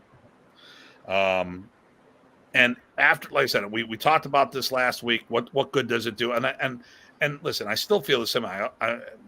If you're not producing, so this goes to this milestone right here. What do you need to do? So, as someone who is acknowledged as a grandmaster by the Praces family, by Ernesto, what would make that valuable to me, or what would make that validate his decision to do that for me? Well, one, I was producing black belts. Two, they produced black belts. That's furthering the art. A grandmaster title should, I mean, I have issues with people getting grandmasters if there should only be one, like I said, to the head of the system, unless these protocols were set up ahead of time, like in Kombatan. But you know, if you're not producing, if you're going to be a grandmaster, you should have been producing masters, let alone black belts. Mm-hmm. And these are the types of things I was talking about. But if someone gets promoted, I don't fault them if they weren't the ones who petitioned for it. You know, because there's a difference. Like, well, you know, and it's like I said, it still doesn't make sense in some cases. I mean, because obviously the optics, he closed his part-time club down out of somebody else's school, teaches out of his garage, and gets rewarded by being promoted to grandmaster. Okay, you know, okay, so yeah, these are some of the issues I have with it, but I don't think Brian asked for it, and that's not what my rant on last week's show was about. Okay. So, if anyone thinks that was the case, I'm sorry that, you know, like I said, Ty, after the show, he told me, "Oh, I thought you were talking about this." No, I didn't know about this. And he sent me the footage of the video. I'm like, oh, geez, you know. And then I go, no wonder Modern Ace has a bad rep. But hey, what do I know? You know, I think, gentlemen, I think it goes back to something you guys have said, prior episodes. It's do the work. That's every show. Pretty much. That's our battle cry. That's the mantra. If you want that type of prestige, and you want to be recognized, do the work. It's that simple. So, yep. Yeah, but so it's important. Getting back to the milestone, producing grandkids, your martial grandchildren. So, I mean, you haven't gotten that far into teaching yet in modern. How about your other systems? Have you had any, have you produced any black belts? I have not, unfortunately. No. I haven't yet. Thank you. I haven't yet, unfortunately. My own daughter actually got up to advanced green belt in the system. She's only got 4 or 5 belts to go in Wuing Dao to get her black belt. And nice. Of course, at the time she got her advanced green belt is also about the time that she discovered boys. Oh, that's not so nice. Not. You have a good firearm collection that you can polish when the boys come by? Oh, I've got knives and firearms here, you bet. That works. Yep. But she's now over 21 and she's married, and okay. I'm trying to talk her into coming back and training with me so I can at least get her through her Wuing Dao black belt. And she seems to be interested in modern Arnis as well. So just for the record, viewers out there, if you need to get rid of a body, pigs eat everything but teeth. Just saying. I'm not going to tell you how I know these things. Nice. Just nice. Saying. Is he serious? I don't know. Could be. But to me, those milestones about producing people is really, well, you know, some prestige recognition is nice and everything, and it's human to appreciate that. I think the more important goal for the art is that's what it takes to keep it going, right? So let's flip it around, though. That's not everyone's role. That's not everyone's desire. True. So when we're talking about this, some people are not meant to lead or teach people, and they are the supporters of the club. Like I tell this to my students all the time. I go, it doesn't matter whether you're competing in the tournament. It doesn't matter if you're not eligible for black belt. You're helping everyone in the club that's going through those activities. So you don't want to ever compete, but I need you to help your classmate get better so he or she can compete. Yep. Okay, you're not eligible for black belt for 2 or 3 years now. All right, but John or Betty or Susan, whatever, they need a training partner. So we're a team, and we're always constantly helping each other. So their role may be different, and I don't expect everyone in the club to think about that kind of future. Mhm. But I want everyone to think about it and say, listen, I can't do that, but there's a role I can play in here. And if I can be the best damn partner I can be for everybody out there, I can help them achieve those goals. Mhm. Or maybe it's getting the word out, or maybe it's getting, I mean, just there's a lot of ways you can help. A lot of ways. Or maybe you're not having your own school and you don't have the time to devote everything, but you're dependable and you keep coming back. I've had people with me, decades that have helped several black belts, but they haven't gotten very far if in terms of rank, just because of the work needing to still be done and to where they're happy. I mean, at some point you could promote people right and left if you wanted to, but at some point, one, it'll matter, but two, they have to know they're ready, right? There we go. Otherwise, it doesn't mean anything. Thank you, Dean. Creates a Nice. stronger tribe within. Dean, don't you have other shows to be part of? I mean, Dean I thought Franklin, yes. I thought you're like running. He's got like 200. He's closing in on 300 shows. I don't even know how much time he has to. Why would you want to listen to us? I mean, I'm glad he is. I could have used you earlier to have you on the show too, but that's yeah. cool. Somebody was just hanging around, not doing the show. And another on that same subject about people's roles, I've also run into individuals who want the knowledge, they don't really care about the belt. Yep. You know what I mean? So trying to get them promoted can also be a bit of work, because they don't want to be promoted. They just want the knowledge. They don't care about the belts, or they don't care about the testing. They just want the knowledge. I got a guy that's been with me since the late 90s he actually is a brown belt in modern from when Remy was around. Mm-hmm. And he just doesn't care. He just loves martial arts. But he is very supportive of what I'm doing. Mm-hmm. He helps all his classmates. So there's a lot of cool things that go there. It's just that he's got a different goal and role for the team, in the team. Mm-hmm. Well, and the way I was raised, of course, you never ask to test. So my students don't ask to test. And so I have to sometimes remember that they might want to. But it's not really on their radar, right? They're just learning and getting better. Yeah. I used to get yelled at by several people, I think even Datu included, not yelled at, but reminded that, look, you should do something about that so you can take care of your people. Mm-hmm. Right? There's the other aspect of it, so that you can have them keep on passing things along, et cetera, et cetera. And that's listen, none of this matters if you don't have people, it doesn't matter. I mean, at the end of the day, but and listen, if you just got a backyard group, it doesn't matter again. It's just you and a couple of guys.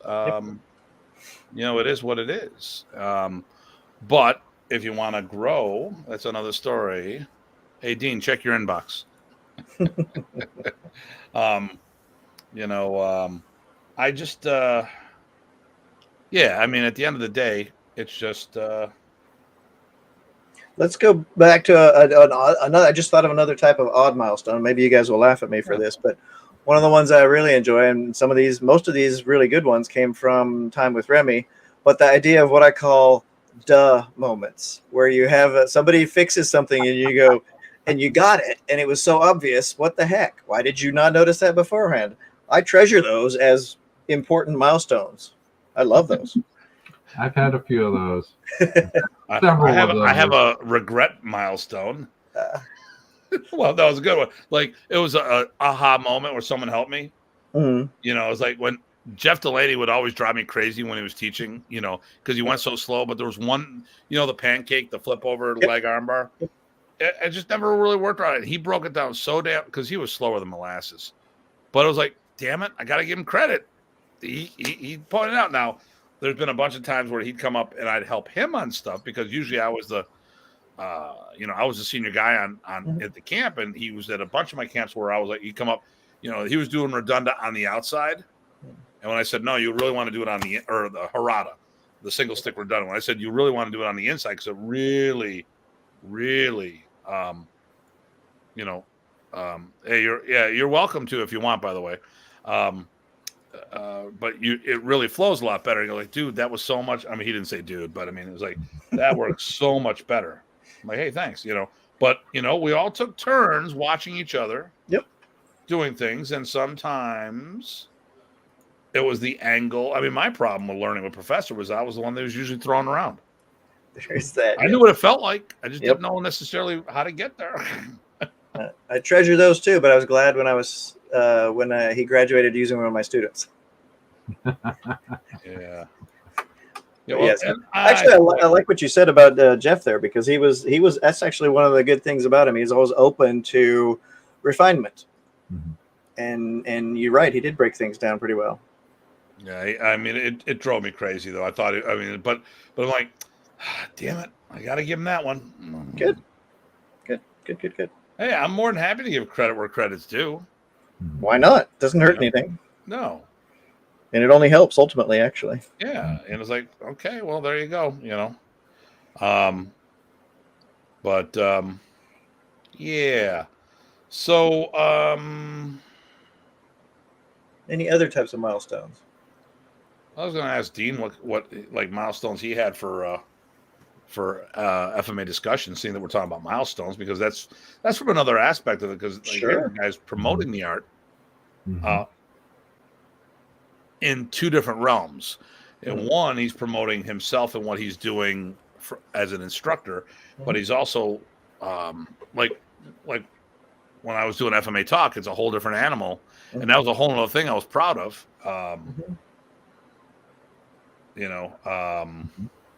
But it's just different. So I'd love to hear from him, and if he wants to chime in either way, I would love to hear what a milestone for you would be there. Now, if he comes on the show, he has to know he has to work also, right? Yeah, he's gonna have to work. He's gonna have to work. Do your work. Do the work. Do the work. Well, also putting up with us is the work.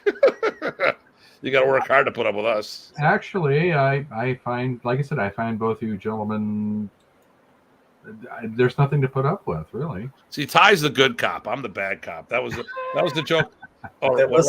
Team is the good cop. I am the good cop. Team is bad cop. I'm like, calf? No, cop. Calf. Okay, Remy. What the fuck, Tim?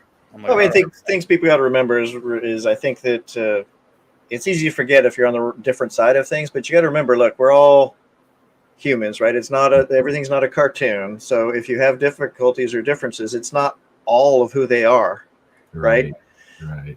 Anyway, just some philosophy there. Sorry, I'm waxing all mushy. Well, actually, I think on the next show, I want to do it at the very beginning of the show, because sometimes these comments get lost in the middle of the show. We started talking about like how I apologized to Frank recently, and you were right there. We started asking some questions. I'm direct, and it's not a mean thing, but but here's what I got to remember something. This is kind of funny. So we were interviewing Frank, and he took it like I was trying to trip him up in something. And then recently we did the Triple Threat seminar, and I asked him some questions, and I go, because we're talking about where his certification was and stuff like that. So I kept asking all these questions, boom, boom, boom, just going down the list. I go, what are you doing this? What are you doing? And like, man, I'm feeling I'm nervous here. I'm like, well, I'm just, and then, no, it's like, Ty's like, no, Tim's just direct. They go, then we talked and I apologize about the show. But I mean, I felt like I was getting interrogation. Isn't that what an interview is? I mean, the only difference between an interview and an interrogation is jail time, right? And the bright white light in your face, Oh, wait a minute. I got one right here. Boom. Yep, Okay, I got him. There we go. Now I feel at home. Thank you. Now listen, I got old school I've got old school phone books that I could just if it makes you feel good. Yeah, but there we go. But I am direct. And listen, for those who listen to the show, this is not about trying to trip each other up. There's a few people I do feel like I when I have conversations with them in the future, I am going after them because they've made some comments that are questionable. So I want to I have to give that interrogation style questioning, because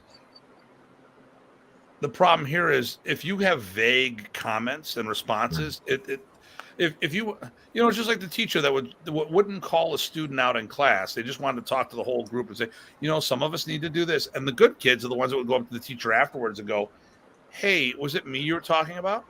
Mm-hmm. And then the kids that they were talking about were completely oblivious. Mm-hmm.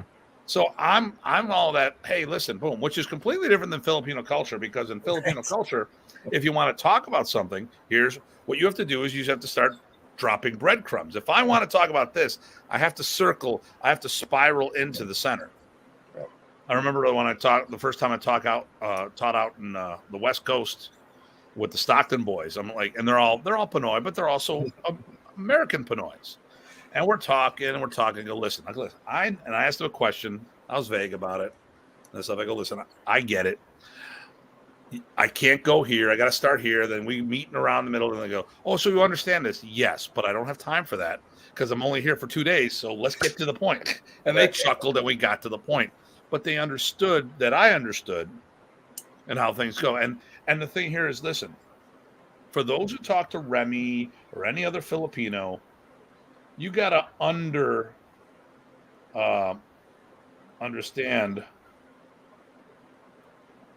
Oh, and Dean, the thing I sent you was the invite to be on the show. Like right now. I think you misread what I was actually asking you to see if you'd be on the show. Okay, so but as far as the directness, I used to actually get that. Believe it or not, I used to get that too, because being trained as a scientist, it's just like go straight for the facts every single time. Boom, boom, boom, boom, boom, and people think, "What are you doing? You're attacking me." No, I'm just digging in to get to the answer that otherwise I wouldn't ask it. Well, I mean, let's put it this way: when I'm. Oh, I was a jerk at the tournaments. Not that I was being a jerk. I remember going to the first World Secret Championships that I attended up in Winnipeg, Manitoba. And I'm used to knowing what the rules are, because you compete to the rules. Yep. Right. Okay. And I started asking all these questions, and they didn't. Oh my God, it was they did not like me. But at the end of the tournament, they loved me because they liked me as a competitor. I actually called off points when I got points for something I didn't get. And like, no, I didn't get that. They got that. Mm-hmm. And I was in everything, and then the following one, I brought up a team with me, and they treated me like royalty there, and also we went drinking afterwards, and I didn't want to, and I showed that I could hold my liquor, and that's evidently a big thing in Filipino culture, or at least this group with the stick fighters. Evidently, they want to see what you are when you're drunk and how you handle yourself, because if you can't handle yourself when you're drunk, or when you're drinking, why would they teach you a lethal martial arts? Mm-hmm. I'm like, I didn't have this vetting program when I was here. What's this all about? I've been to a couple groups that'll vet you like that. And I'm okay. Like, yeah, we can do this. I mean, I'm not a drinker, but I did. And the thing here is I'm a smart drinker, where I know that my body can handle 3 drinks in 1 hour. It burns off 1 drink an hour. I know how to slow down the tempo. I remember in the Philippines, I caught myself slurring. I'm like, oh shit, because we have the Red Horse, which is a big beer with a shot of whiskey already in it. So, but I mean, when in Rome, you do as the Romans, which is pretty cool. When we were in Rome, everything was a pun. When in Rome, okay. I was going to say, all roads lead to Rome. Et tu, Brute? Et tu, Brute. Et tu, Datu, et tu. So, well, I mean, we can keep talking circles and circles and circles. So, Ty, do you think we covered this enough for you? This was your topic. Do you think there's something we didn't cover? Hey, there probably was, but we covered some interesting ones, and hopefully it just got people thinking about their milestones and what they can make for milestones for their students, and I think those kinds of things help us all keep things in perspective. Maybe the conversation inspired people to have some goals. Yeah. Mm-hmm. So if you're teaching, let's not look at making black belts. And listen, I understand a lot of styles don't use the belting system. They use levels and all this other stuff. But if you're going to, let's use the belting system as the example, because whether it's a belt, a sash, wristbands, different colored chapeaus, who cares? It's all the same. I'm going to go with different color Oakley glasses because that would be really badass. Yeah. So no matter what you do, maybe for the next level thing you do is, all right, what's it take to produce your first black belt? What's it to produce your first instructor? And then for them to do the same. Mm-hmm. Now, if you don't care about the art, it's just a personal thing for you, see if you can be part of the team and help others achieve those goals. Nice. Because, it takes a village.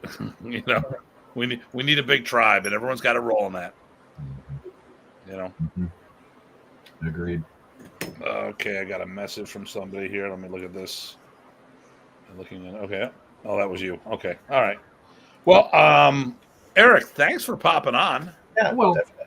it's a pleasure, and I must say I appreciate the fact that you allowed me to pop on with you. I've been looking forward to this. You're a glutton for punishment. Anytime. Oh, Nice. we're all about that. We're all about helping that out. So listen, everybody, I'm going to do this once again. We're going to take a week off because we have the Modern East Immersion Camp or Immersion Boot Camp. Mm-hmm. But in 2 weeks, on March 21st at 8:30 p.m. Eastern Time, we'll have it's a special guest, Renee Growling Dog Kokolo of the Toro clan. Now, he's a dog brother. It's gone through some evolution, but he's in the Metro Toronto group. Was a student of Philip Jolina's sled dog, which was pretty much the top Canadian. The week after that, we're going to have Dean Franco on the 28th, and that'll wrap up our March.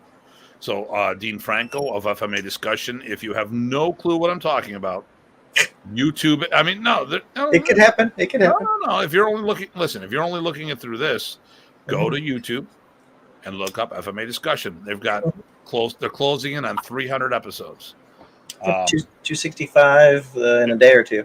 Yeah, I mean, listen, and don't That's judge, huge. just like us. Don't judge anyone. Don't judge the channel by any one episode. Now, our conversation here, we've been going for what, 2.25 hours. It never ends. It never ends fast. Sorry, Eric. No, I'm good. I'm on the West Coast, guys, so it's like only. But still, it devours up a lot of time. Yep. We'd probably have a lot more viewership if it was short. Could be. Yeah. So the next 2 shows will be guests. So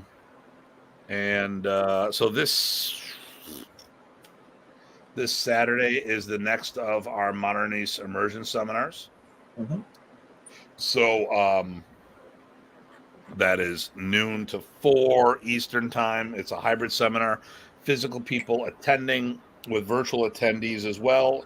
If you can't make it, you can still sign up for it and just get a copy of the raw footage.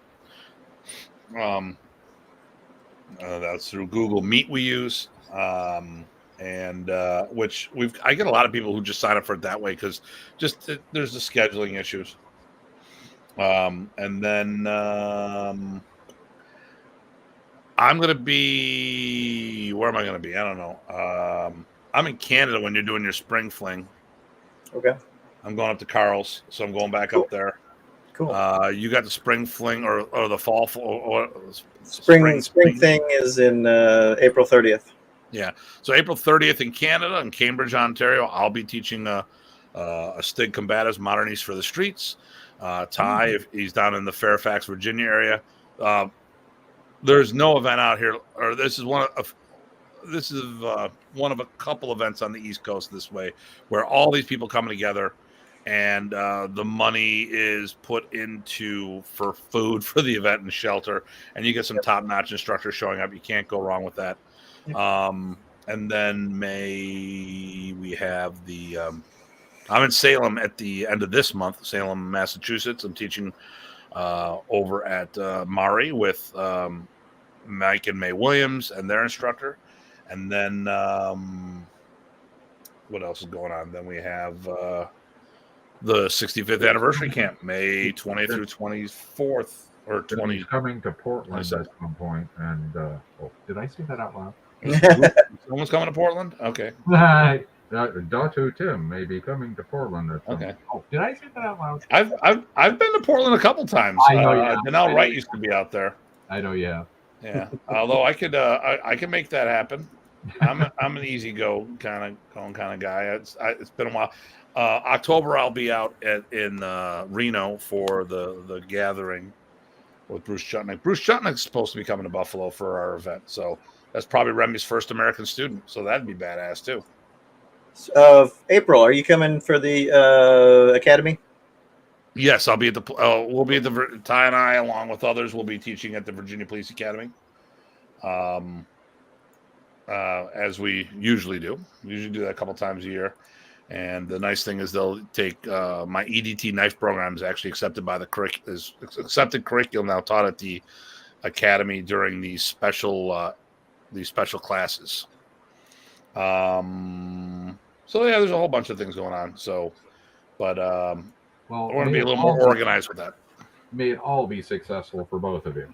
Thank you. Thanks, Eric. All right. Well, listen, Eric, thanks for stopping out. We really appreciate it, and we'll keep in touch and see about having our main man out there joining with you. Yeah, that would be cool. All right, Eric. We'll catch you later. Good night, gentlemen. Take care, Eric. All right. So that was cool. Okay. There we go. Yeah, it was different. Yeah. Well, because my cohort didn't show up and left me high and dry. Right. No, I had some stuff I was going to go through, but it's no big deal. I mean, listen, either one of, you can't do the show without me because I have the control panel. That's right. But if you had the control panel, you could do the show without me. So, and then, like I said, everybody will take next week off. We're thinking about doing a couple things. I'm actually we're renovating the house. So if everything works out right, I'll eventually have a studio in the basement that will be set up for multiple guests can be there at the same time. And all right. Well, listen, as always, everybody, please stay safe and stay sane. Thanks for putting up with me today. I'm a little all over the board because obviously, most of the time we're going to have no problem schedule-wise, but you know what? We're going to have some hiccups every now and then. Sometimes I'll have my end. Sometimes it's going to be Ty's end. Sometimes it's going to be the internet. Sometimes it's going to be, can we blame Putin somehow? Let's blame Putin. No. Yep. Oh, let's see. Frank Fartenstein from Detroit. Okay. Thanks, Frank. All right. I'm good if you're good. I'm good. Thanks. And I'm glad it worked out good. Actually, like I said, sometimes it's nice to have a change of pace and a surprise visit. I think that worked out well. All right. Well, listen, everyone, please stay safe, sane. This is Dr. Tim and PG Tides. Thank you for stopping out, and we'll see you all soon.